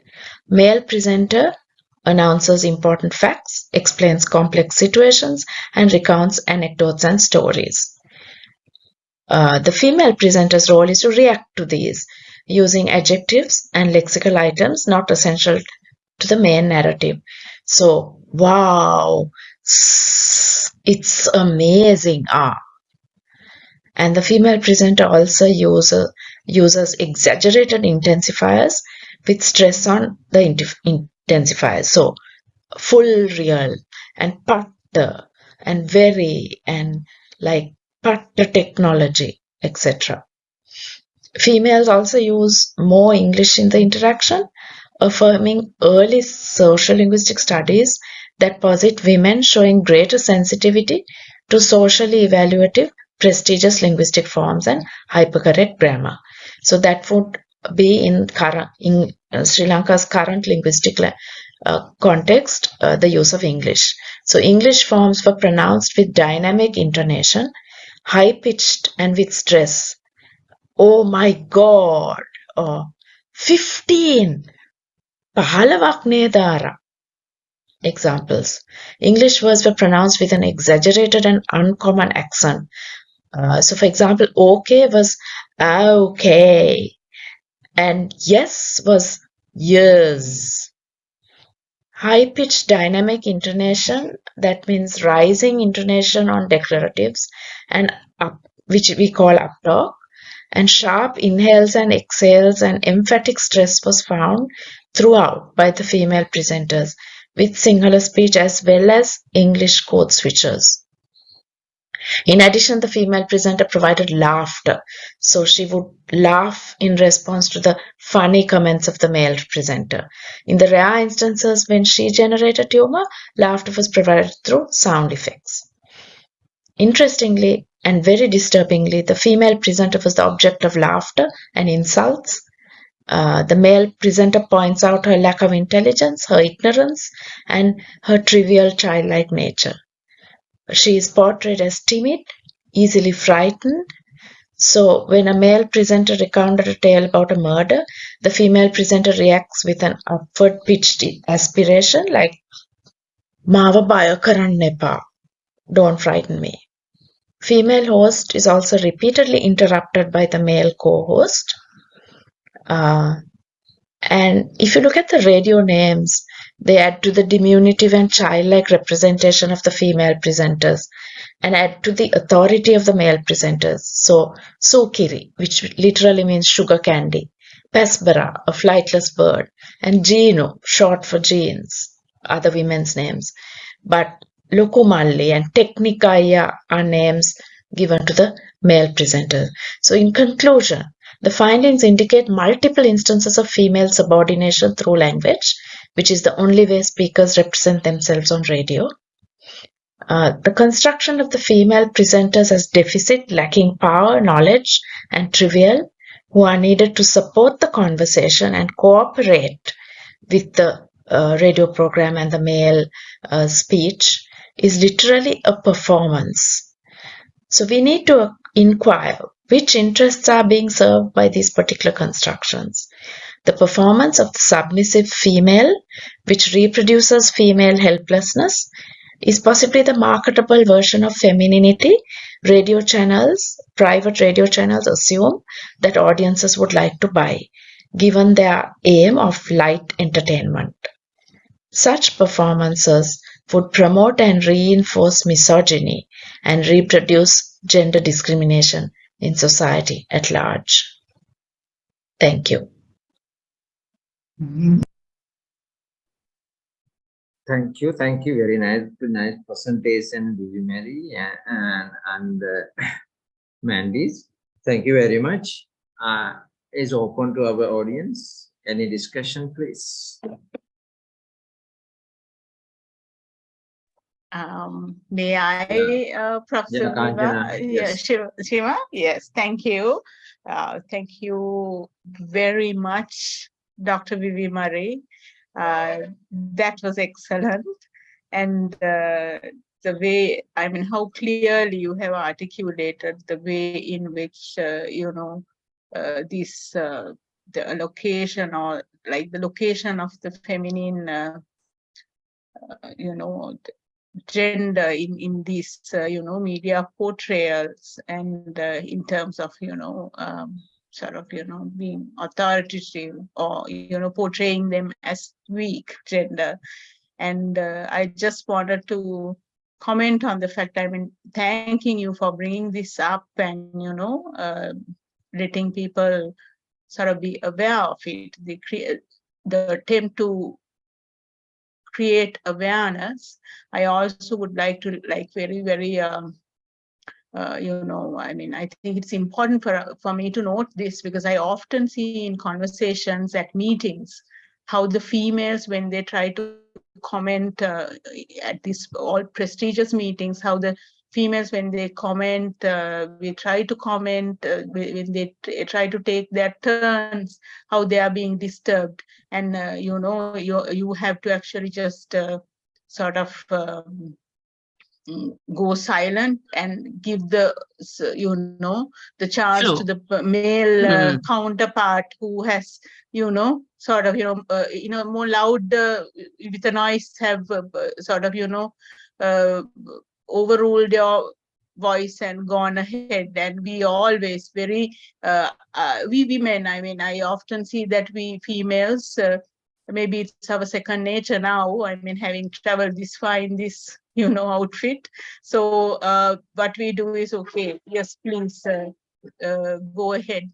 And, you just let them take, go before you. But then I suppose they sort of interpret that as their advantage and domination and natural subjugation of the female. And I have often encountered this. I've seen so many people being sort of facing this situation, so thought it's worth its while at this very juncture to make that note. Thank you so much.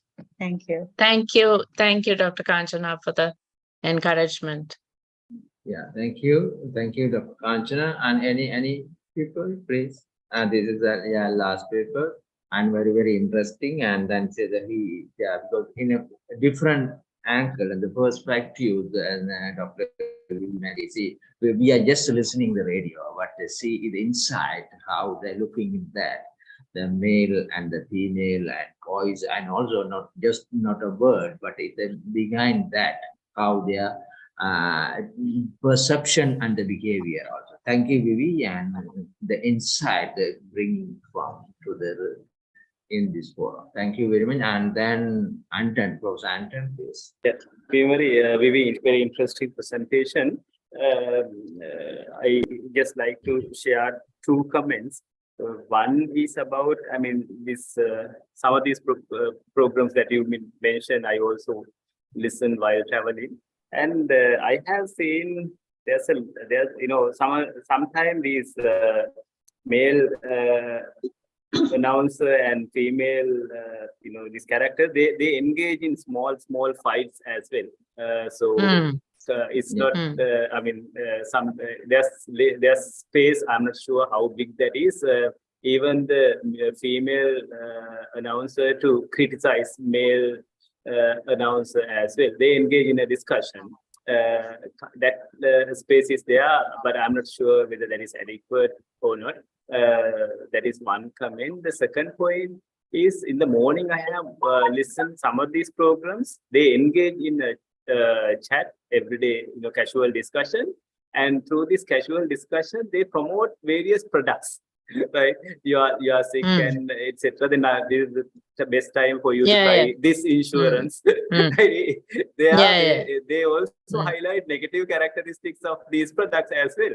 However, it has become a new way of promoting various products. So these are just two comments I had that I just want to share. Thank you. Thanks, Professor Anton. You're right. Yeah, it was just the sample that we took. All three were similar. But I'm glad to hear that there is also space where the woman is able to. But the main thing I wanted to show is that in a society where women have achieved so much and are very much in the public sphere, it's a kind of a marketable feminine helplessness that is given to the buyers, and it's a performance. It's not like that the women are really that. So that is what interested me most. Thank you so much for your comment. Yeah. Okay, thanks. Yeah, Radhika, Dr. Radhika, please. Yeah. Thank you very much, Vivi, for this interesting presentation. It's really interesting and very thought-provoking. I'm just interested in knowing, I also have observed the same when I listen to these talk shows. As an extension of the study, Vivi, if we can interview these people, how they plan their talk shows. Yeah, that in fact we thought about that to expand it that way. Yeah. Thank you very much. Yeah, just Thanks, a suggestion. Radhika. Yeah. Thank you so much. Any discussion, please? Yeah. Okay, thank you very much, and congratulations for the Vivi, Dr. Vivi and the team. Very nice presentation and very nice studies. Also, when we were listening the radios and also in general, not specifically the general in all language, even Tamil and Sinhala. But we thought of even though just we talking, but we are the presenters maybe losing what their meaning of the language, because they're losing language sometimes, and sometimes it's different, and also the different because in a multicultural and multi-dialogue in our countries, but then the language using in the radio talk, which in a different, and also they have to make sure whether the message is gone to I don't know whether they decided which message they have to transmit to the society and things. So thank you very much, and the Vivi and the different Thank you, Professor. perspectives and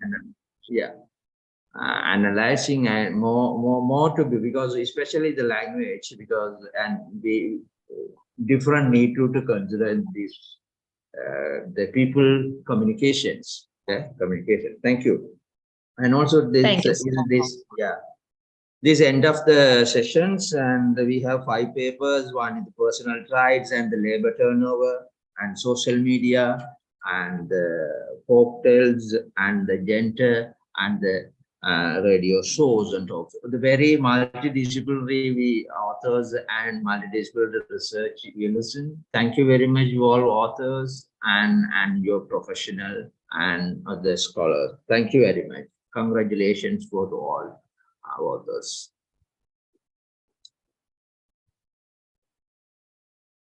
And I think this is the end of the sessions. And thank you very much for the organizing committees and Dr. Nations and another technical behind here, host and co-host, and all the best. Professor Siva. Yes. Professor Siva, I think there are 3 more presenters here, 3 or 4 more presenters in this. Already I got to 5. I don't know. On the other side, there are no. There are another 5 here, and they are in the audience. Yeah, 4. There are 4 more. They are in the audience. Yeah. That is that. Just go to other side. There's ID number 148, 61.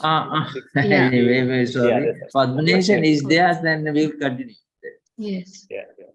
Professor Shiva, okay. yes, Sorry I'm the convener. I mean, I have a note. 148, 61, 88, and 95. So. Okay. Sorry for that. Anyway, we'll continue it. But then we are lucky to listen to another different discipline. Okay, thank you. We'll go through. Kanjana, Dr. Kanjana can,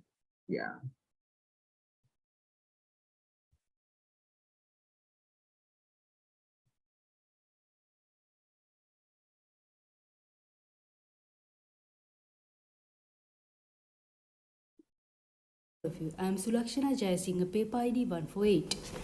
My discussion topic is assessment of SOFA, comparison of US-Japan SOFA and US-Sri Lanka draft SOFA. Significance of the study. The modern law relating to the armed forces in the territory of another state was one prior to the World War I, where the armed forces of one state were present on the soil of another state. The consent of the receiving state governed the relationship between the two entities. The World War II have made it necessary that many US forces remain on duty overseas in order to protect US freedom and to assist in the defense of nations of the free world. After World War II, the number of bases and personnel stationed abroad increased. The US remained stationed in Japan, Philippines, and in Germany. During the Cold War, the establishment of NATO and the Warsaw Pact increased the number of bases abroad. So this study is very useful in understanding how SOFA affects the notion of sovereignty with special reference to Japan and Sri Lanka. My research objectives are to discuss the reasons behind countries entering into SOFAs and to evaluate the positive and negative impacts of SOFA by comparing Japan and Sri Lanka SOFAs. Research questions are: what are the reasons behind countries entering into SOFAs, and what are the positive and negative impacts of SOFA with special reference to Japan SOFA and Sri Lanka draft SOFA? Theories and concepts. According to the positivism, the only reason for obedience to parties to the contract is legally binding and fear of penalties, and not a moral obligation.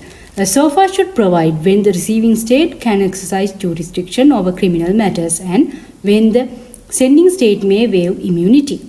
So, if members of a foreign visiting force are suspected of a crime, they are generally indicated by a competent national court of the sending state. In sovereignty, Westphalian and domestic sovereignty most likely contested by the US overseas military presence. The presence of foreign troops violates the Westphalian notion of sovereignty, which is based on the exclusion of external actors from authority structures within a given territory. Research methodology. I have followed the descriptive method by using the qualitative research method and based on the documented data which can be further classified as secondary sources. Here you can see the sources that I have used. I have collected those data following thematic analysis by referring to books for the research introduction part and other sources for the results and discussion part and comparison and conclusion parts. The scope of the study is limited into the SOFAs of Japan and Sri Lanka. It has adopted comparison methodology by using only the jurisdiction of 2 SOFAs. Further, this study has been restricted by using US Sri Lanka draft SOFA of 2018. Literature review. First of all, I will explain what is the SOFA. It is peacetime documents and do not address the rules of war, the laws of armed conflicts such as humanitarian law and the laws of the sea. It provides a framework for the deployment of the foreign visiting force. The principal purpose is to translate a joint commitment into a practical and reliable form. The most common issue addressed is which country may exercise criminal jurisdiction over US personnel. There are 3 types of SOFAs: SOFAs for peace operation, SOFAs for military cooperation, and SOFAs for an unilateral use of training and exercise facilities. The US-Japan SOFA. In 1952, the Japanese government signed the Japanese-American Security Treaty permitting the US to hold control over Okinawa in exchange for ending the US occupation on the Japanese mainland.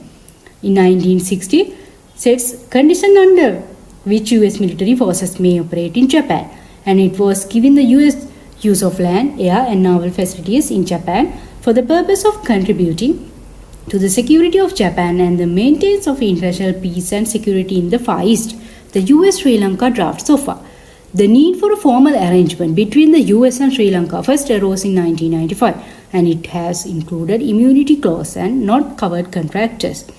In 2007, it was signed first US-Sri Lanka ACSA for a period of 10 years, and it enables the US military access to Sri Lankan ports and airports.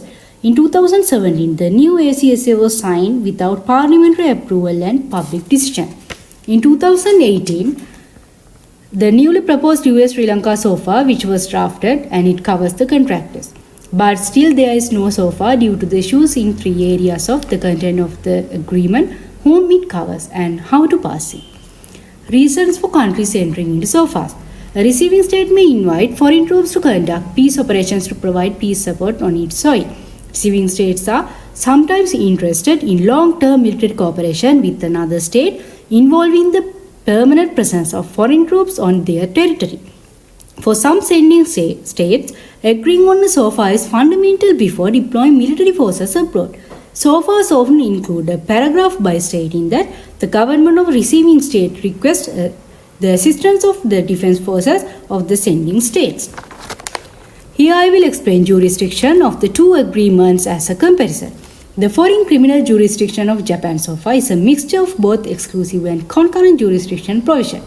It was established the procedures for determining which country bears the authority to prosecute offences committed by US military personnel in Japan. There is a criminal jurisdiction provision in Sri Lankan SOFA also. The government of Sri Lanka recognizes the particular importance of disciplinary control by the US armed forces authorities over US personnel. Therefore, authorizes the government of US to exercise criminal jurisdiction over US personnel while in Sri Lanka. The US and Japan are each afforded exclusive jurisdiction over certain pre-delineated crimes. So America has the exclusive jurisdiction over any act committed by the US soldiers. Japan is entitled to exclusive authority over acts that are crimes only under its domestic law. The exclusive jurisdiction in Sri Lankan SOFA, the both US citizens employed in the forces and located in Sri Lanka, as well as the Sri Lankan citizens who are purged in the land granted by Sri Lanka to US when involved in a crime in the granted land, are subject to the US jurisdiction. The concurrent jurisdiction of Japan SOFA applies when the act committed is a crime under both the US and Japanese law, but there is no concurrent jurisdiction provision included to the Sri Lanka draft SOFA. Positive and negative impacts of SOFA. People, those who are supported to the US-Japan SOFA, are argued that it provides security protection including nuclear umbrella, and it able to carry out economic growth with a minimum defense budget, and it opened US domestic market to exports from Japan. But some argued that cost to keep US forces is increasing and it violates sovereignty. And US can have access to the Japanese technologies developed in a private sector and could use these technologies for American firms' commercial purposes as well as military purposes. People who supported Sri Lanka so far seen it as harmless and not dangerous one. And they argued that if delayed to sign this agreement, there should be possible lose economic benefits and major job opportunities and lose exports to the US. But some argued that there is serious infringement on country's sovereignty. And unlike naval operations, which you can coordinate even outside Sri Lanka territorial waters, the US has to use Sri Lankan airports for troops as well as cargo.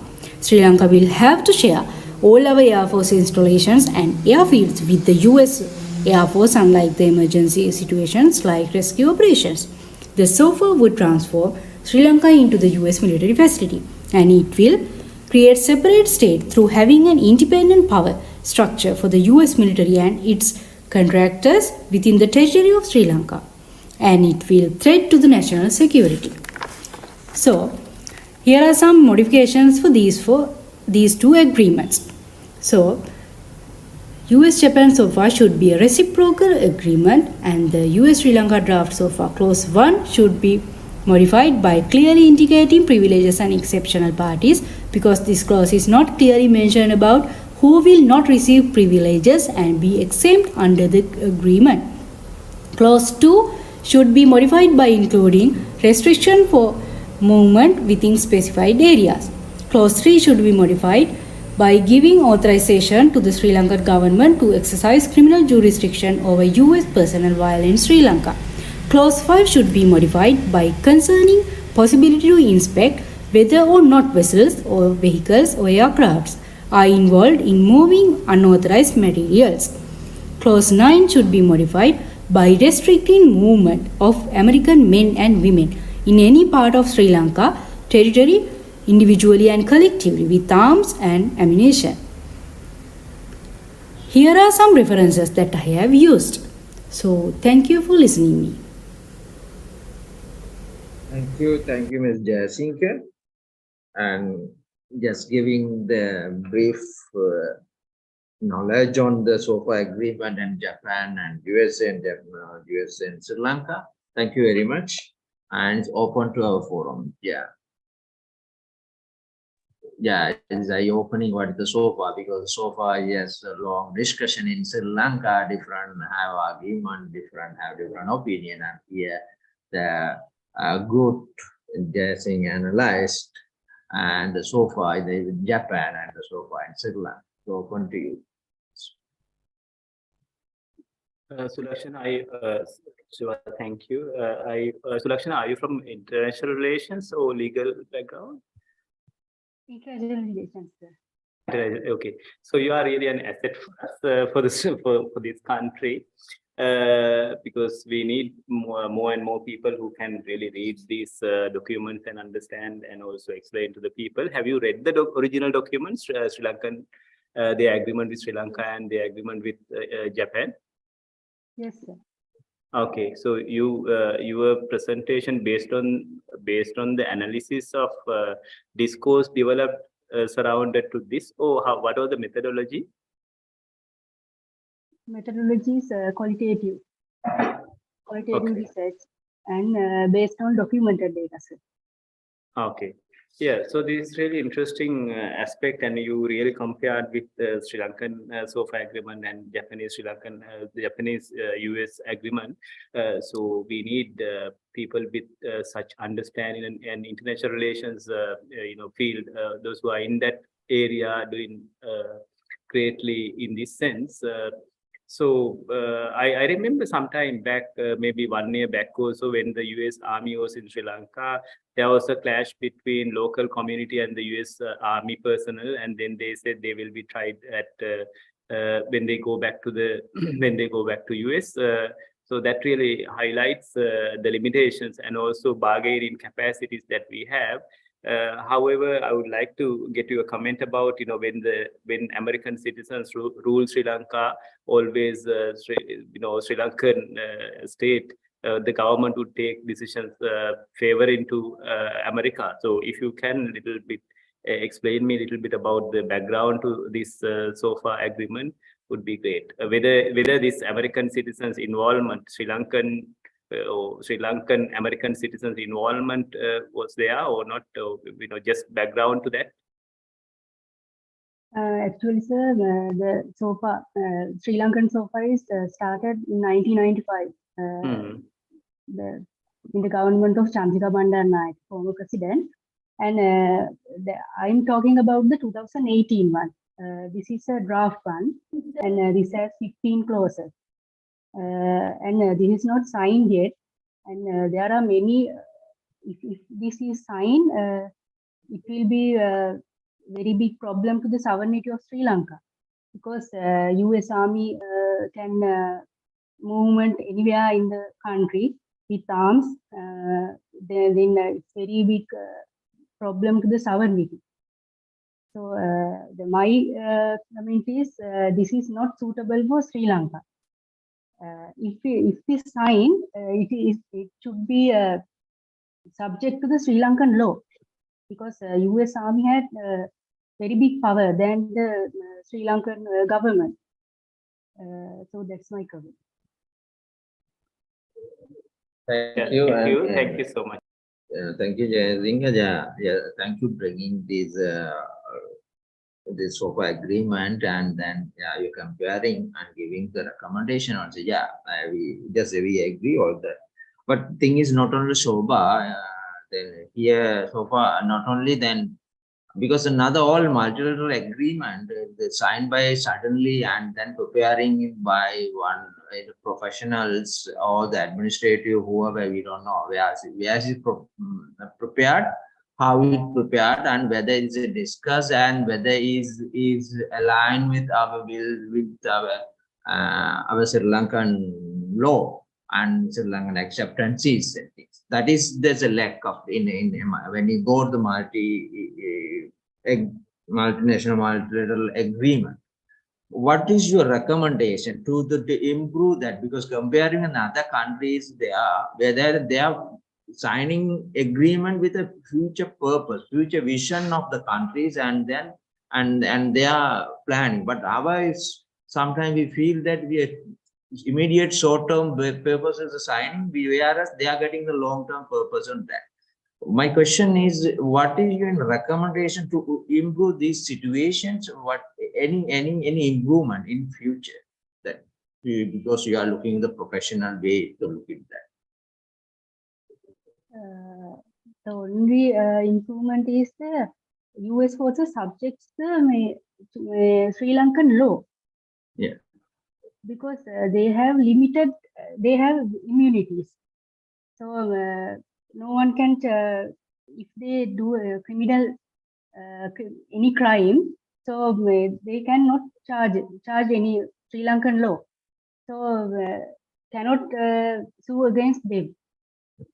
So that is a very big problem. Yeah, the simple example, we have another failure agreement with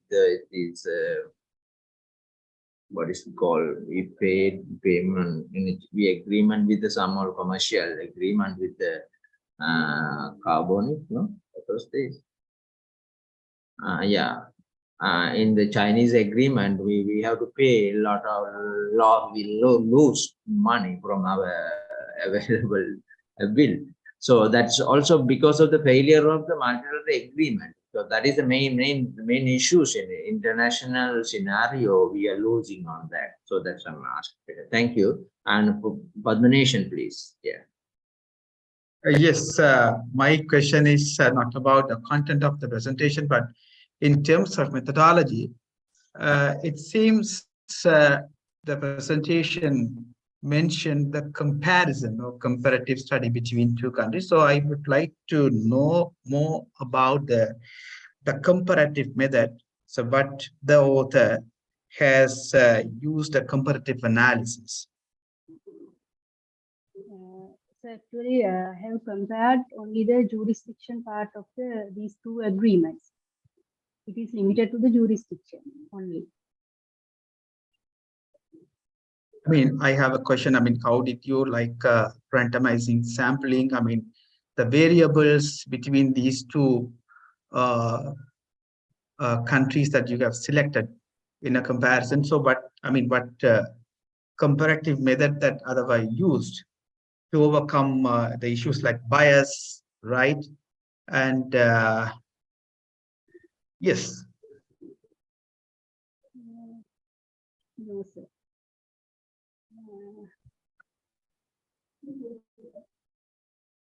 Actually, I have used only the jurisdiction part for the comparison. I also felt that descriptive analysis that you have mentioned, that is not that much clear, I feel. I mean, when it comes to qualitative study, when you compare the two different things, and that's why actually I'm not that much of a subject content or subject expert, but when it comes to methodological side, I was thinking, it came to my mind. Thank you. No problem. Okay. Thank you very much, and congratulations, Jasmine, and all the best. So we have another paper 161, and the nature and the characteristic of the youth informal employment in Sri Lanka, in Bala Murali, Department of Social Studies.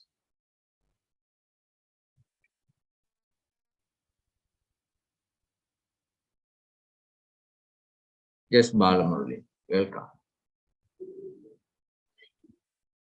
Good afternoon, all of you. My name is Bala Murali from Department of Social Studies, Faculty of Humanities and Social Science, the Open University of Sri Lanka. My research topic is nature and characteristic of youth informal employment in Sri Lanka. So my research contents are introduction, objective, literature review, methodology, results and discussion, and conclusion and policy recommendation. The first introduction, there has been increasing volume of research on informal employment, more particularly of empirical research, both at the global and national level. The informal economy gives opportunities to legitimate work by offering experience and self-employment for youth. Sri Lanka has faced major challenges in providing employment and satisfying other aspirations of youth. Moreover, the importance of the informal sector as a source of employment has increased since mid-90s. So there is a significant lack of literature and well-organized empirical studies examining informal sector and informal employment in Sri Lanka. But very few research are available to examine characteristics of employment among youth in Sri Lanka. So my objective of the study is to examine the nature and characteristic of informal employments among youth in Sri Lanka. This is literature review. There are many researchers have done many research in the informal employment, such as Sandrasri, Gunatilaka, Arnatilaka, Sandraratna. Main argument for them, they explain that there are many factors determine the informal employment, but the main factors are the poverty. The methodology, first I define what is the informal employment. The informal employment in the informal sectors, all jobs in the informal sector enterprise. So then, based on the 15th International Conference, Labour Statistics International Conference in 1993, they have defined the enterprise, small size of the enterprise in terms of employment. Non-registration of the enterprise, non-registration of its employees. Therefore, according to the 17th International Labour Statistics International Conference on 2003, the informal employment, all informal jobs, whether carried out in informal sector enterprise or informal sector enterprise or household, job-based definition. This is the definition we define what is the informal employment. So then the labor force framework, this is the labor force framework. Based on the labor force framework, we have the unemployed people, employed people. Under the employed, we have informal employment, formal employment. So under the informal employment, we have employment in the informal sector and employment in the outside of the informal sector. So this is the graphical representation of the Department of Census Statistics definition for the informal sector employment and formal sector employment. So you can see if the criteria for the formal, the criteria should be registered. And also they should have the EPF, ETF. They should pay the tax and they should maintain the formal accounts, account keeping. So if the criteria is not followed, then we will consider the informal sector employment. So this is the based on the Department of Census Statistics definition. We have collected data from the Sri Lankan Labour Force Survey of the Department of Census Statistics in 2019. Based on the Labour Force Survey data we defined the age group for the youth. So from 15 to 29 years old. Based on the our sample, we collected 16,420 individuals. So then results and discussion. So first you can see the informal sector with the socio-economic characteristic of first variable gender. So according to our research, we can see in the informal, many youth, especially male youth, around 68% of the youth males are employing in the informal sector. And also around 32% of the female are working in the informal sector. Therefore, the male are higher than the female, the employment. Then when we consider about the informal employment and marital status, we can see the non-married persons or the youth, the non-married persons are working in the informal sector more than the married person. And 2 persons are other. It can be separate or divorce or whatever things. The 2 person is. So when we consider about the ethno-religious categories, the more people, especially in the Sinhala Buddhist youth, in the Sinhala Buddhist, around 75 or 76% are working in the informal sector. In other, around Muslim around 7%, and Sri Lankan Tamil also 7.4%. So when we compare with the ethnic religious category, especially in the youth case, Sinhala Buddhist, Sinhala youth are more working in the informal sector compared to the other religion. So then we consider about the educational level informal employment. So we have the different categories of the education level: primary education, junior secondary education, senior secondary, tertiary education. So according to the results, we can easily say there are low level of the education people are involved in the informal employment compared to the formal employment. Higher level of education is again negative for the informal employment. So then we will discuss about the literacy and informal employment. According to the literacy level, so the knowledge, if the person have the knowledge in Sinhala only, then they are involving in the working around 68%. The person have the Tamil knowledge only, then the 12% of the youth are involving in the employment. So the English, very, very, very less amount of it. If they have the knowledge in English, then very, very, very percentage amount of the people are involving in the informal employment work. So when we compare with the literacy level, if they have the knowledge more than 2 or 3 or whatever, they are very, very less amount of the people, youth are working in the informal sector. So the age category and informal employment, we can see the age category around when the age group from 20 to 24 and 20 to 25 20 to 24 and 25 to 29 age group is higher than the other age group. So around between the 25 to 29 age group, around 58% of the people are working in the informal sector. So then I I connected with the sector-wise also. When we compared with the sector-wise also,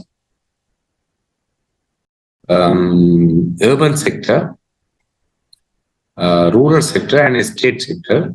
So according to the data, around 40% of the youth are working in the urban sector, informal employment in the urban sector. But in the rural sector, it's around, especially in the agriculture sector, around 81% of the youth working in the informal sector, in the rural sector work. Then 5% in the estate sector. In the estate sector, the reason may be because most of the females, they are working in the plantation companies and other things. Those companies are under the formal employment. Therefore, especially when we compare with the sector-wise, the rural sectors are providing the more informal employment than urban sector. So when we look at the province, so you can see the province, when we compare with the northern province and eastern province, are very less amount of the youth people are involving in the informal employment compared to the other provinces. The highest contribution for the informal employment for the youth in the western province, the next northwestern province, Sabroma province, are contributing the higher informal employment for the youth. So these are some photographs taken in the website. The youth, they are involving in the informal employment activities. Conclusion and policy recommendation. According to the finding of this study, it is concluded that the literacy has an effect on reducing the informality. There should be programs to improve the English literacy, capture the employment generating within the country, and to reduce the poverty. This can be done through the strengthening English language session, incorporate in vocational training programs, which are currently being conducted by the government institution for the school leavers. For the other group, school-age children, government should pay more attention to increase the human resource to enhance the language proficiency with the rural school. Then future labor force will be more inclusive for the development process. So these are my references. Thank you very much for your kind attention. Thank you very much. Thank you, Balamurali. Thank you. Giving this characteristic of the informal employment in Sri Lanka. This is open to our forum for the discussions. Yeah, I will start with my, thank you very much. Then start with my questions first. And yes, Balamurali, then you highlighted there's a characteristics and the nature of this informal employment, and also you define the informal employment as including SMEs and small medium enterprises, which is more important, the economic development, the developing countries, even though the developed countries. And so then you recommended what is to improve the employment stage, this formal employment, to improve the formal employment category. So the academic development, what is your recommendation to improve within the improvement informal employment? How can improve the informal employment with the contribution to the national or the individuals? Rather than the transform the informal employment to the formal employment, because the informal employment is better now contribution than the formal employment. There's a questionable argument. So what is your opinion, please? Thank you very much, sir. Can you hear me, sir? Yes, Hello? sure. Yeah, I can hear. For the contribution for the informal employment, around 60% of the labor force participates in the informal sector, sir. In formal sector workers also, they are involved in the informal sector. Then I suggest the labor force, around 60% of the labor force working in the informal sector. In 1/3 of the labor force are female. But my study here, I took only the youth percentage. What is a youth working in the informal sector and their socio-economic characteristic. According to your questions, so the government should support for the employment, because nowadays the youth unemployments are very high. So therefore the youths are finding the opportunities to work in the informal sector. Okay, thank you. I will continue my question and giving opportunity for the Dr. Saipalika. Thank you, sir. Yes, thank you for Mr. Balamurali, thank you for your presentation. I just have a small, maybe just want to know your opinion on gig workers. Right, gig workers are these, young people. They are into this doing like, they are in the gig economy. They are doing gigs, like multiple jobs simultaneously, doing this informal type of contractual work or temporal or project based or whatever, these gigs that they do. So where do you place them in your definition of formal versus informal? I mean, where do you place these gig workers? And also, gig workers are multiple work, no?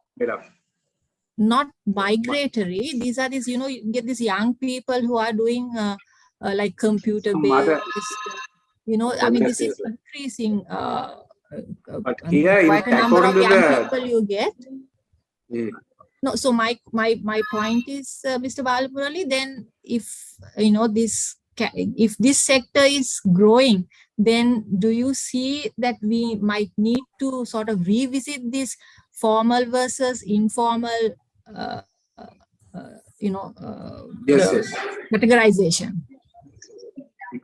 According to the labor force survey, I categorize if they should maintain the registration. Registration means the tax payment, registered for the work, and maintain the accounting keeping, and less than 5 members for the enterprise. Then that is a formal work. If they not follow the not account maintain, not register, not payment for the tax, then we consider for their economic activity for the informal work. That is a different criteria I categorized based on the definition. Yeah, so that is looking at it from the institutional perspective. But if you look at the kind of work people do and the relationship of employer,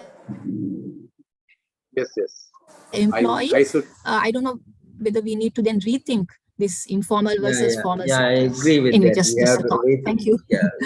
Thank you, madam. Yes, I will consider this comment. Yes. Yeah, Dr. Padmanation, please. Thank you, Mr. Balamurali, for your really needed presentation. I thought of, I think, operationalizing the definition of formal, informal, that is a bit of adequate in your presentation. Yes. I felt it. Okay. And second, that availability of the data that you have used and interpreted also adequate to justify your main thesis or main argument that I have not seen, I mean, from your bylaw. So maybe that you have a good that argument, but it's missing because of the inadequate or the availability of literature that you have chosen for this study. Yes. So those are the two, I mean, methodological that constraints that I felt. Thank you. Okay, I will consider. Thank you, Dr. Padmanation. Thank you. Thank you, and Balamurali, and with one comment, and yeah, thank you And very sorry, much. one more suggestion. Yes. Balamurali, whether have they any report they have used that Sinhala Buddhist? Sinhala Buddhist means Sinhala Youth. Then we have to be very careful. We can use Sinhala Buddhist. A lot of eminent scholars they have used. Because in that, that's fine. But when we use, that should depend on the context where we use the term. As an anthropologist, I am so serious. That's why I am suggesting. And otherwise, then we have to use Tamil Hindus, no, Tamil Christians. Yes, I mean, we don't categorize people unless if you are working on a specific context based any research. Definitely, you can use. I mean, there is no any barrier to use. But I felt in the it that labor is survey, not the yeah. In the labor force survey, they collect the data. They have given the question whether you are Sinhala Buddhist or Tamil Hindu or Tamil Christians or Muslim. Those are the categories they have given. That's why I use that term. Anyway, but for Tamils, you have not said that Tamil Hindus. Yes. So that's not the we way. had I mean, the religious wise. I'm We not had the asking you to Christians. use.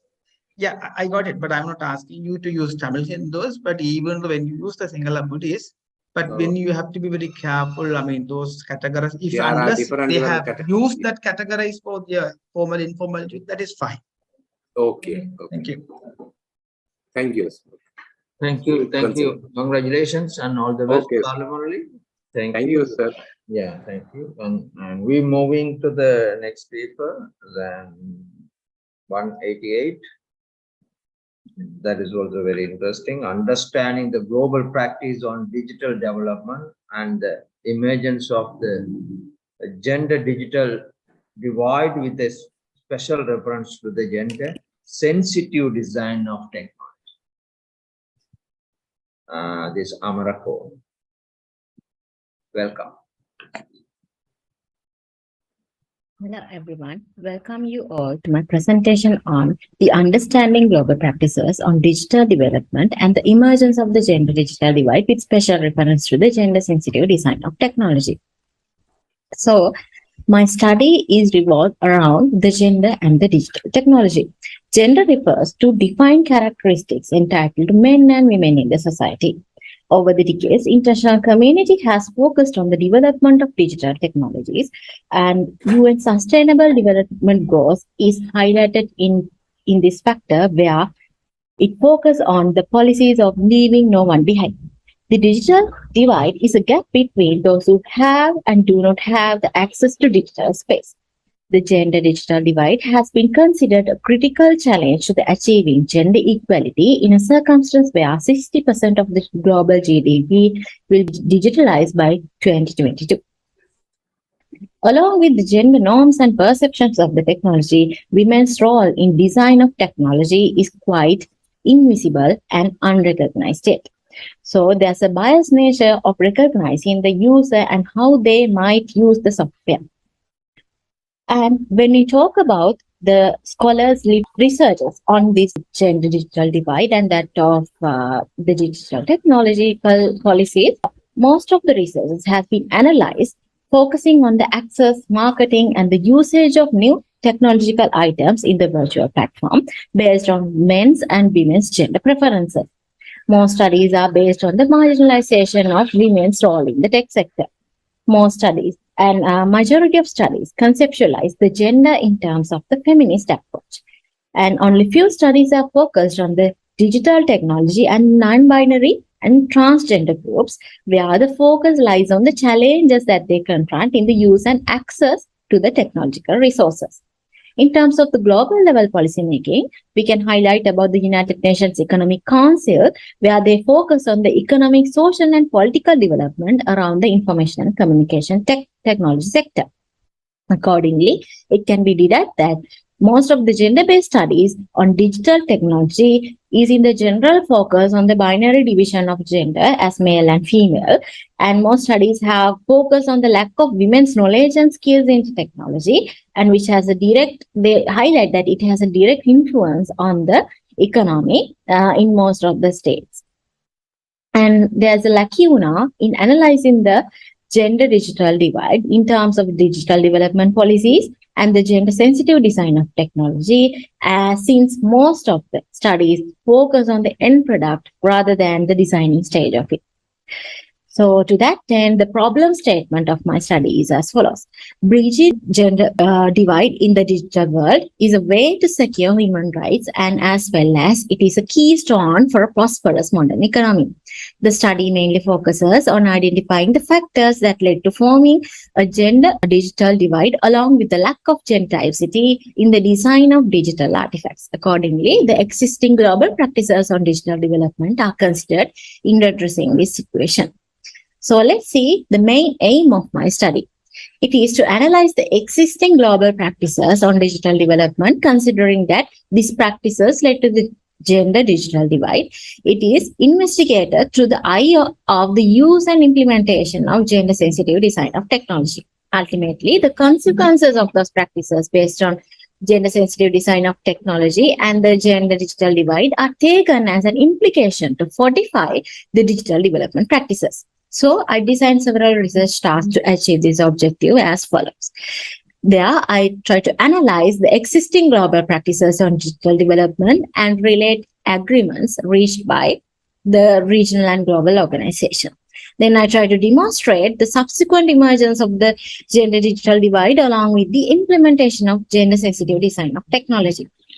And at the end, I try to figure out the implications of the identified consequences of gender sensitive design of technology in global digital development in bridging the gender digital divide. So for that, to achieve the objectives and to test, I have tried to test a hypothesis as follows.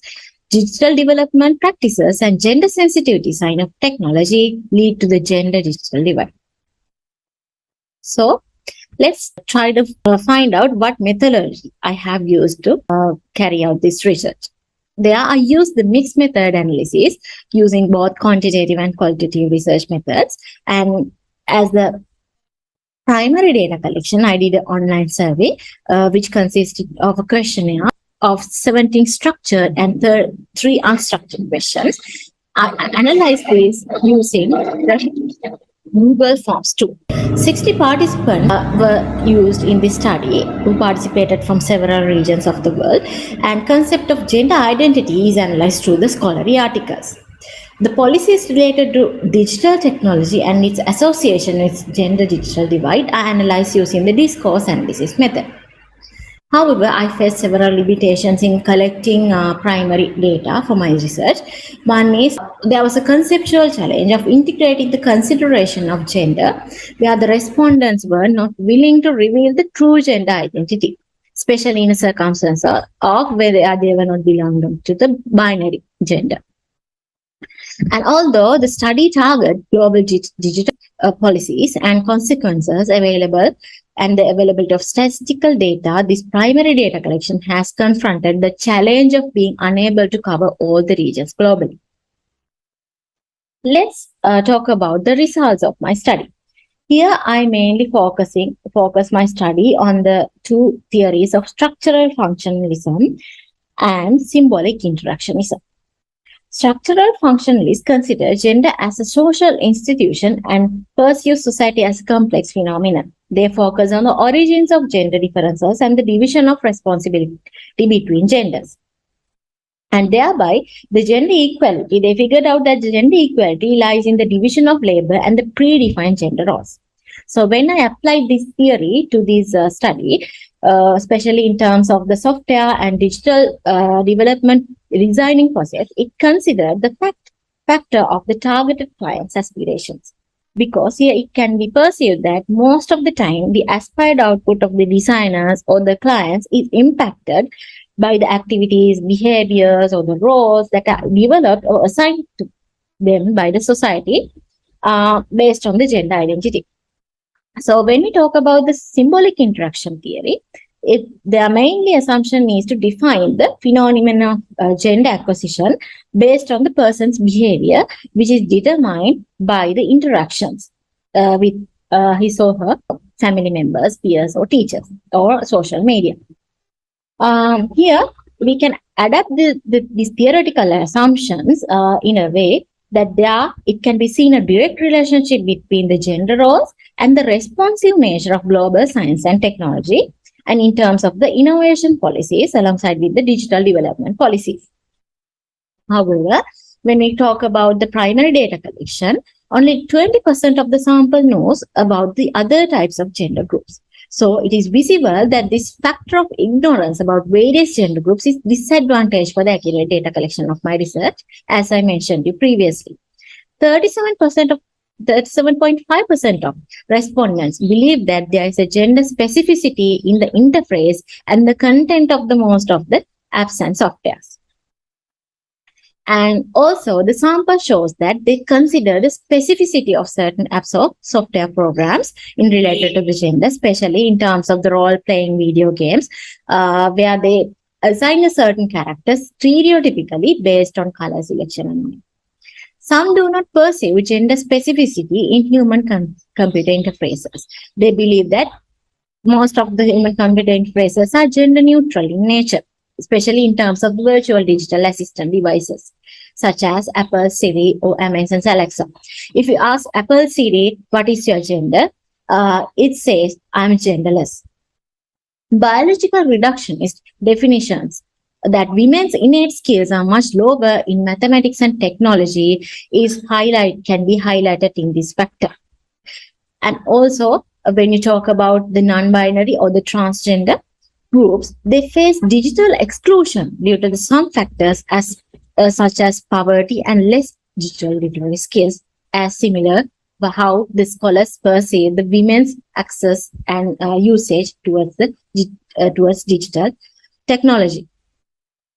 The awareness of the international regional policies related to tech practices, when I asked about this factor from my respondents, 66% of the respondents, they do not firmly believe that such policies will address the gender digital divide. Okay, so let's talk about the policies related to this gender digital divide and that of the digital technological policies. The United Nations Sustainable Development Goal on Gender Equality, which is SDG number 5, is depicted as a form of ensuring human rights, mainly focusing only on enabling access to and the use of information and communication technology in terms of the women's empowerment. They mainly focus on the women. It addresses the user actor gender gap, which is creating in digital design and development. Data privacy law is another factor which plays a major role in the digital world. According to the UNCTAD, 137 countries out of 194 have legalized data protection and privacy. And it is a significant fact that no legalization has been done so far in most of the least developed countries. And more than 90% of the countries in the American and European region have legalized it. Data protection is important in the use of digitalized community apps such as Facebook or dating apps, etc.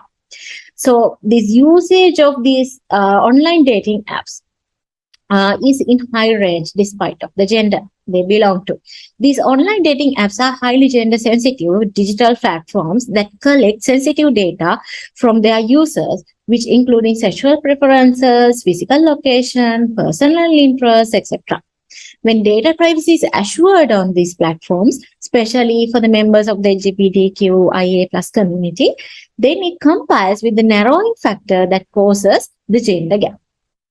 Okay, let's try to finalize my research taking this quote from Marshall McLuhan. We shape our tools and thereafter our tools shape us. So this shows a two-way relationship between humans and technology. So here, as I mentioned you, I took the hypothesis that the digital development practices and gender sensitive design of technology led to the gender digital divide. I have tested it empirically through both primary and secondary sources. So through that, I derived this following conclusions. One is human-computer interfaces tend to possess gender specificity to some extent based on the content, purpose, and target group of users, while most interfaces are identified as gender neutral. And then gender digital divide mainly concerns the labor concentration rates of men and versus women in the IT industry, which has a considerable impact on the designing process of digital technological artifacts. The access to and the rate of usage of digital devices further created a digital gender gap alongside with this digital divide, which created in general in some regions of the world due to the lack of resources. And then I figured out that only a considerable amount of global community is aware of the influences of design output of the tech industry on gender. Thereby, global and regional organizations need to take necessary steps to make people aware of the policies they have formed by ensuring that gender equality is preserved through proper awareness and action. Okay. So that's all from my presentation. Thank you very much for listening to me. Thank you very much, Morocco, on the very interesting research and discussion here. Global practice on digital development and emergence of the gender digital divide, with a special reference to the gender sensitivity design of technology. It's very, very, very interesting. Thank you very much and congratulations. Open to our participant. Any discussion, please? Professor Shiva, I do want to ask Dr. yes. Couple of questions. Congratulations, actually maybe rather comments, I would say. Miss Pujika, are you coming on video? Yes, yes, Dr. Yeah. So congratulations, actually a very informative and well presented argument. And so my congratulations, first of all, Pujika. And I think it's very, very timely and precisely so I would think, I mean, when you look at this sort of aggregated concept of gender, considering all possible categories, and you correctly say it's actually a feminist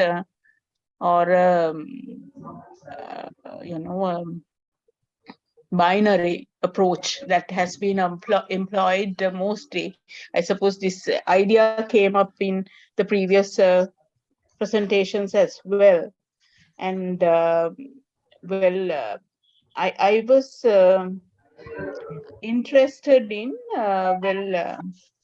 of course, now in your results, you referred to a category called biologically reductionist definition.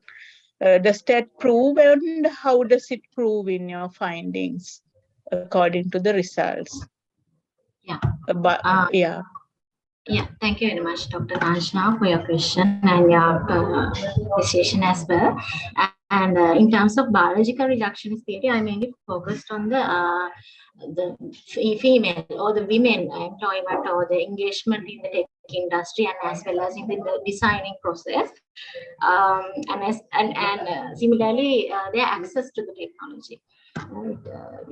In my study, I just analyzed in terms of the numbers where around in Asia that women have less internet access compared to the other regions, and similarly their involvement in the tech industry, and if their involvement in the tech industry is less, obviously their inputs to the designing process of certain digital artifacts will be reduced. So that's what I wanted to highlight, kind of analyze using the assumptions of the biological reductionist theory.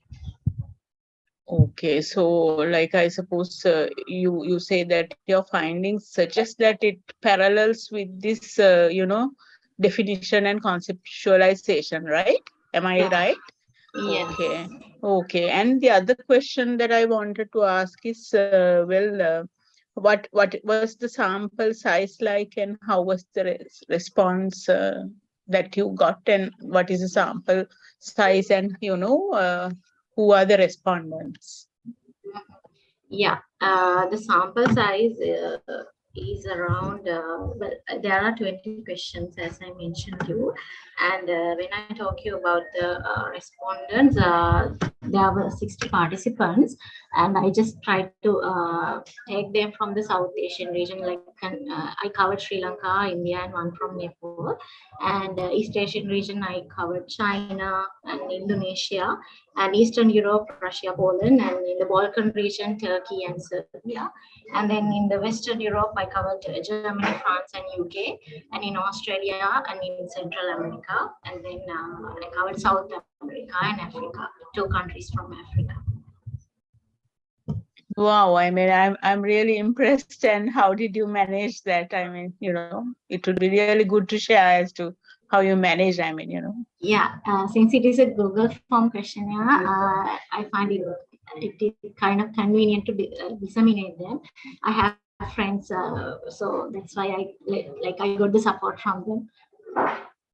Right. Okay. Yeah. I suppose you have to make the best use of it. And thank you so much. Thank you. Thank you very much. Thank you very much. Thank you. Thank you. And the next, Dr. Badmanation. Yes, interesting, Pujika, congratulations.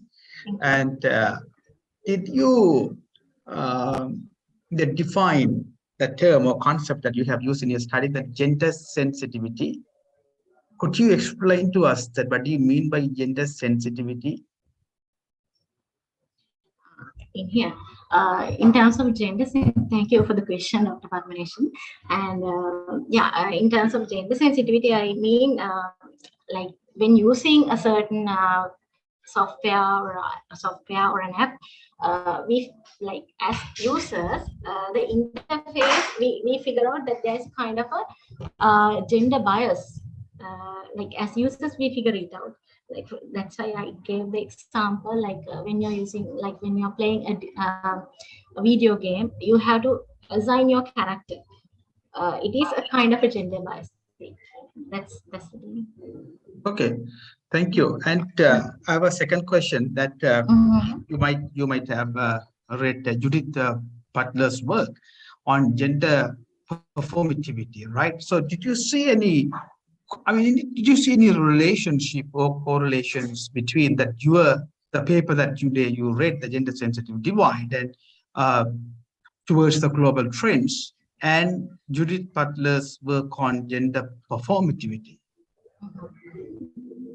Yeah, in terms of gender performativity, like I try to kind of make a relationship between the involvement of the gender groups in designing of the technology. Like their way of thinking and their performance affects to the design phase of the technological artifacts. So that way I like to link it. Right. Okay, thank you. Congratulations once again. Thank you very much. Thank you, Pujika. Thank you and congratulations and all the best. So we will moving to the next paper, 195. That's also very nice, and analyzing the representation of the violence in the top masculinities in the TV series and the 13 reasons why. So that is S.G. Kihava and J.S. Nail, the Department of English and University of California. Welcome. Good afternoon, everyone.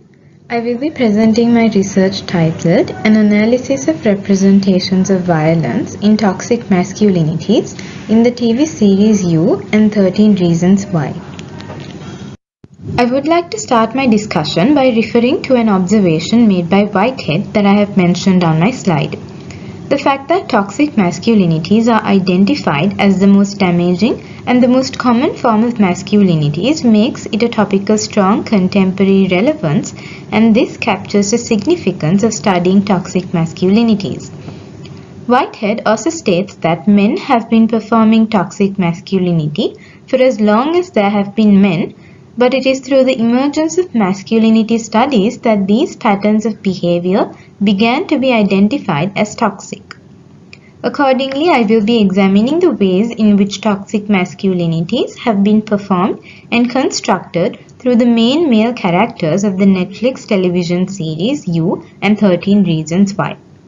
The concept of performance thus becomes significant in examining constructions of toxic masculinities in terms of how actors perform their roles on stage and in terms of how gender is performatively produced.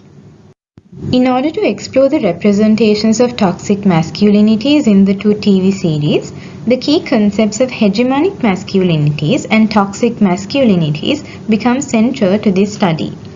Hegemonic masculinities is an area of research that focuses on how certain forms of masculinities exercise domination over other more oppressed masculinities, particularly those commonly associated with the vectors of race, class, and sexuality. The study of toxic masculinities is similar to hegemonic masculinities and can be considered an extension of it. However, toxic masculinities differ from it because of its sole focus on the regressive traits of hegemonic masculinities. While toxic masculinities can be understood in different ways, Roberts emphasizes that they are characterized by an avoidance of femininity, repression of vulnerable emotions, and a display of violence and aggression. Moreover, toxic masculinities are detrimental to society as well as to those who perform it, and hence can be understood as injurious forms or manifestations of masculinity. Based on these different interpretations, it is evident that violence is a core element of toxic masculinity. While the recognition of certain actions as violent may depend on the social and cultural context, it becomes a significant element that characterizes different constructions of masculinities. Hence, as the title of the study emphasizes, this research will focus on how violence, in its physical and emotional dimensions, is closely associated with certain readings of toxic masculinities through the portrayal of male characters in the TV series You and 13 Reasons Why. Although the topic of toxic masculinities has been a part of the popular discourse during the past few decades, there is still an inadequate exploration of the representation of toxic masculinities in visual media, specifically in TV series. Therefore, the present study aims to fill this gap in existing research by analyzing representations of toxic masculinities in 13 Reasons Why and You. Although limited, selected aspects of these TV series have been studied previously, but there is still a significant void in research conducted on the representations of toxic masculinities. Therefore, my research poses the following problems. How are toxic masculinities performed in the selected TV series, and what are the characteristics relating to toxic masculinities in these representations? How does male violence become a key constituent of readings of toxic masculinities represented in the selected TV series? These questions will be addressed by conducting a textual and visual analysis of the first seasons of the selected TV series. In order to give some context to the visual text I have selected, You is a TV series that follows the male protagonist Joe Goldberg's obsession with Guinevere Beck that eventually culminates in murder. 13 Reasons Why unfolds through a series of cassette tapes recorded by Hannah Baker, a high school student prior to her suicide.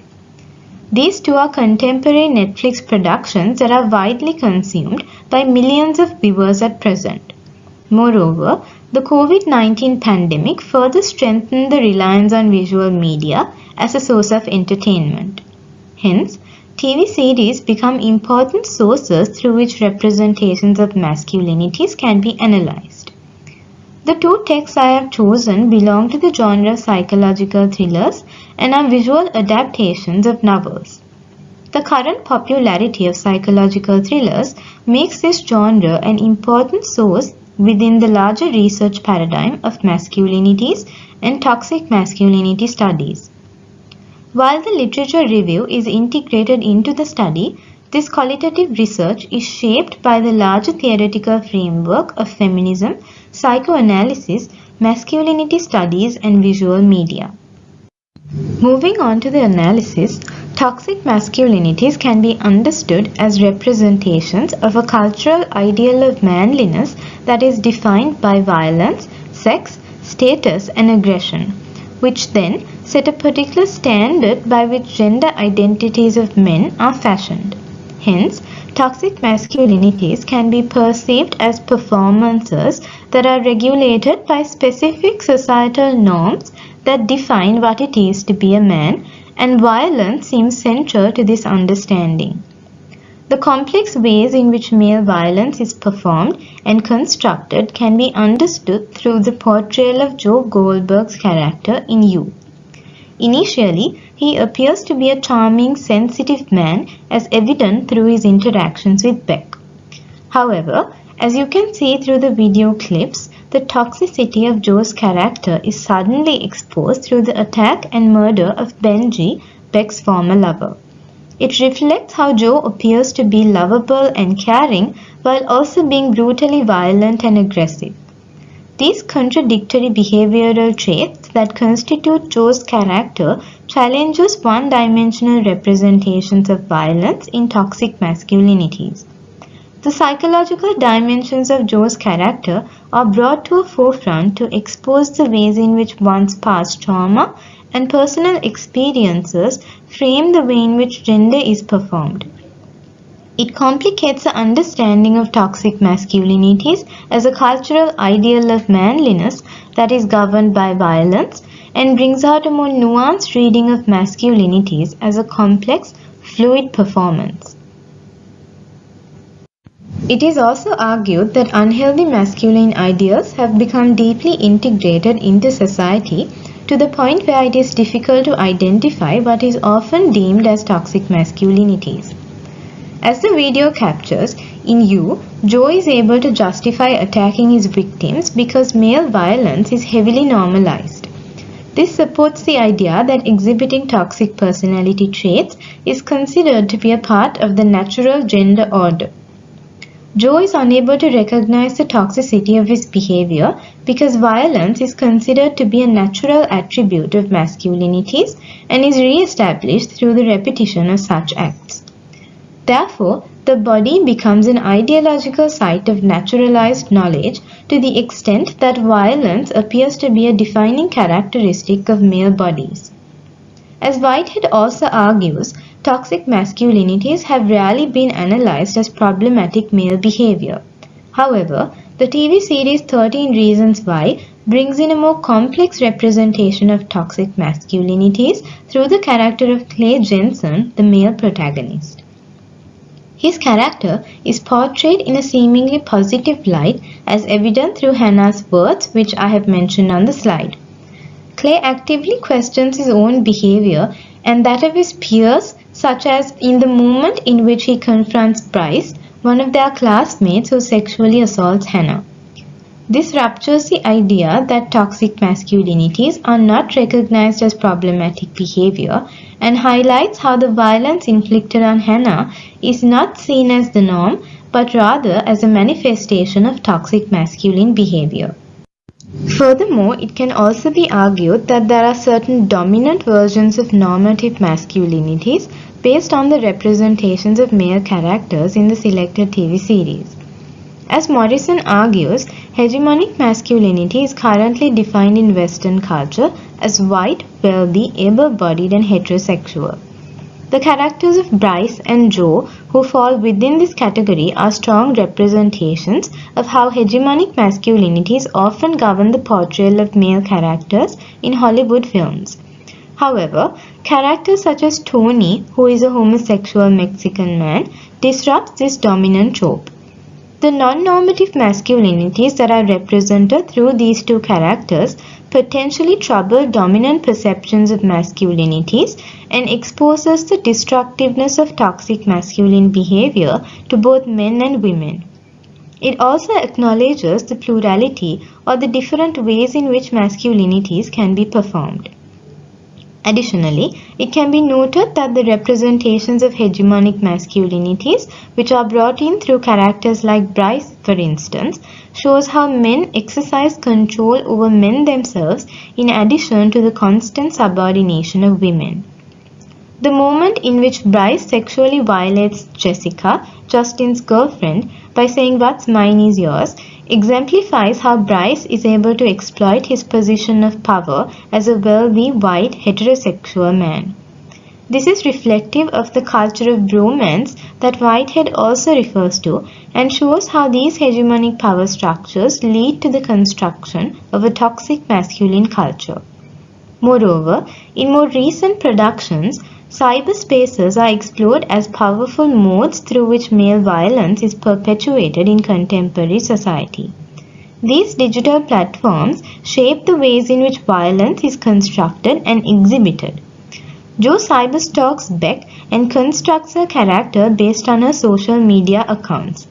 The words, "You want to be seen, heard, known," shows how Beck's narrative is completely distorted and thereby silenced through Jo's construction of her. It also suggests how Beck is not seen as the victim, but rather as the instigator of Jo's violent actions. Hence, contemporary productions like You demonstrate the more subtler forms of violence that are curated by cyberspaces and shows how toxic masculinities can be explored in different, newer angles. Moving on to the conclusion, based on the research findings, violence was identified as a key element that constitutes representations of toxic masculinities in You and 13 Reasons Why. The destructiveness of certain behavioral patterns that are represented through the male characters in the two TV series exposes the ways in which toxic masculinities are performed and constructed in contemporary society. Thus, it becomes a reflection of how visual media can capture the subtleties of toxic masculine behavior that is shaped by our current socio-cultural context. This brings me to the end of my presentation. These are my references. Thank you. Thank you. Thank you. Good. Yeah. Thank you. The next presentation analysis of the representation of the violence and toxic masculinities in a TV series. Thank you very much. It's open to our forum discussion, please.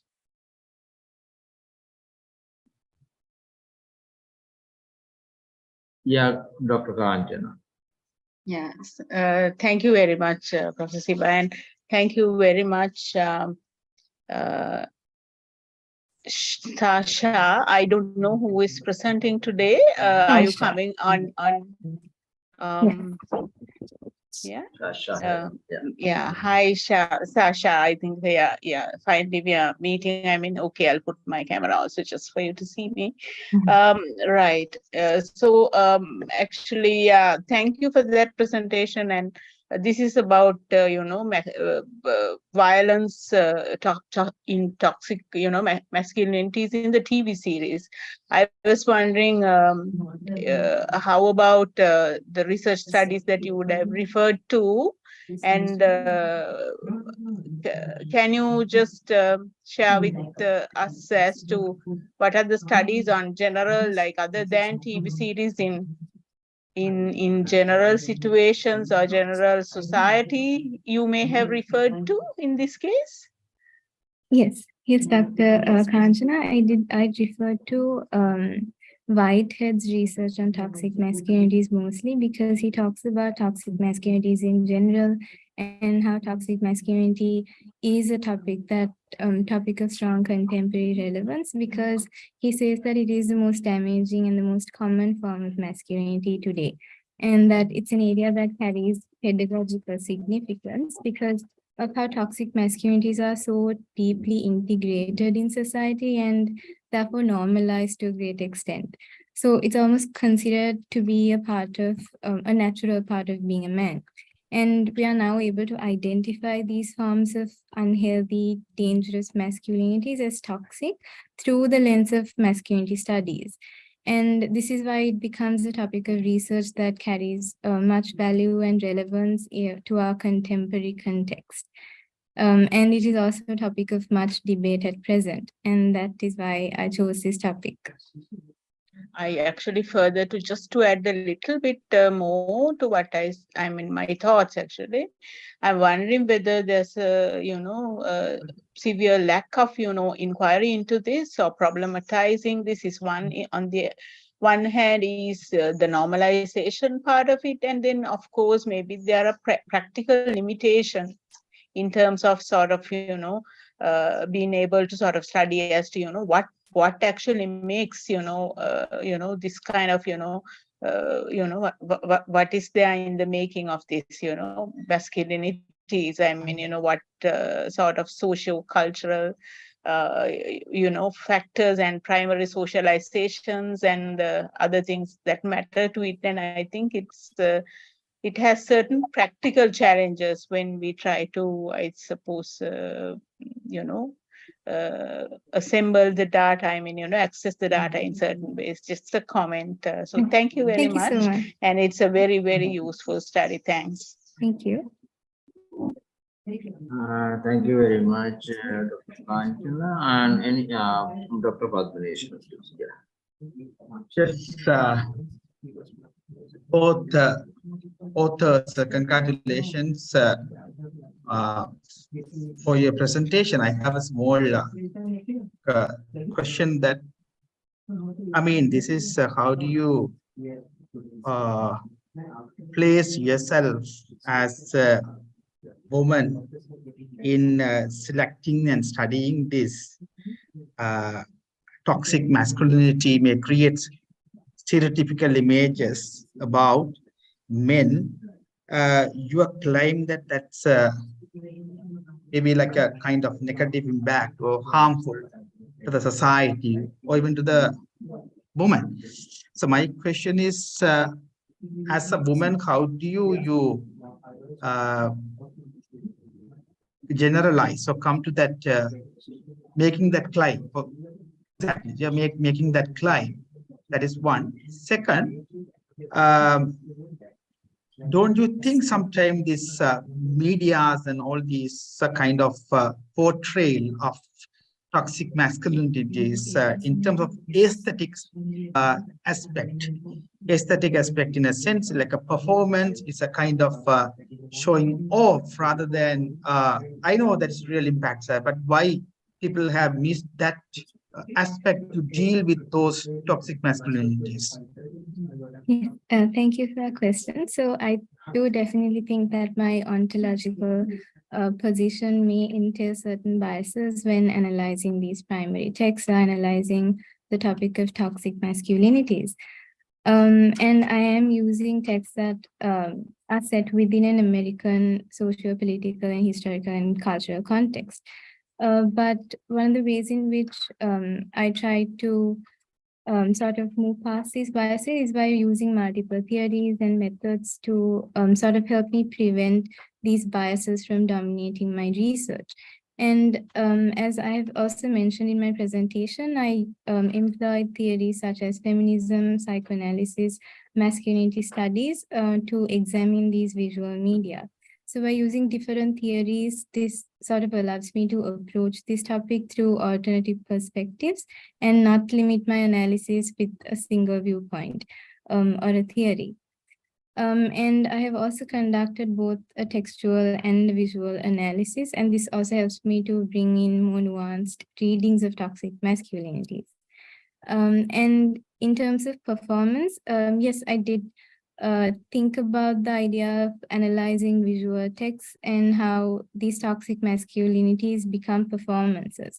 And that is also why in my presentation, I have used gender's idea of performativity to talk about how these performances of toxic masculinities are brought in to these TV series through the male characters or through the portrayal of male characters and the different ways in which they perform male violence. Thank you. Any questions? Okay, thank you, Sasha. Thank you, Tasaheva. Thank you, and Niles. Thank you you so very much. much. Giving in with the nice presentations, and so we had these sessions and different multiple multidisciplines and in a personal person perception and personal rights and labor turnover and social media and folk tales and genders and economics and so for agreement and labor characteristics. And so I hope we will enjoy these all different multidiscipline research and all scholars, and congratulating all authors and also thanking all participants. All the best. And also thanking for our and our team here, and Mr. Lal and Dr. Kanchana and Dr. Bhatman Nations and others. Thank you very much. Thank You're very you. welcome, Professor Shiva. Thank you.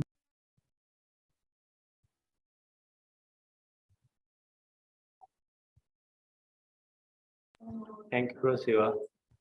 Thank you for person.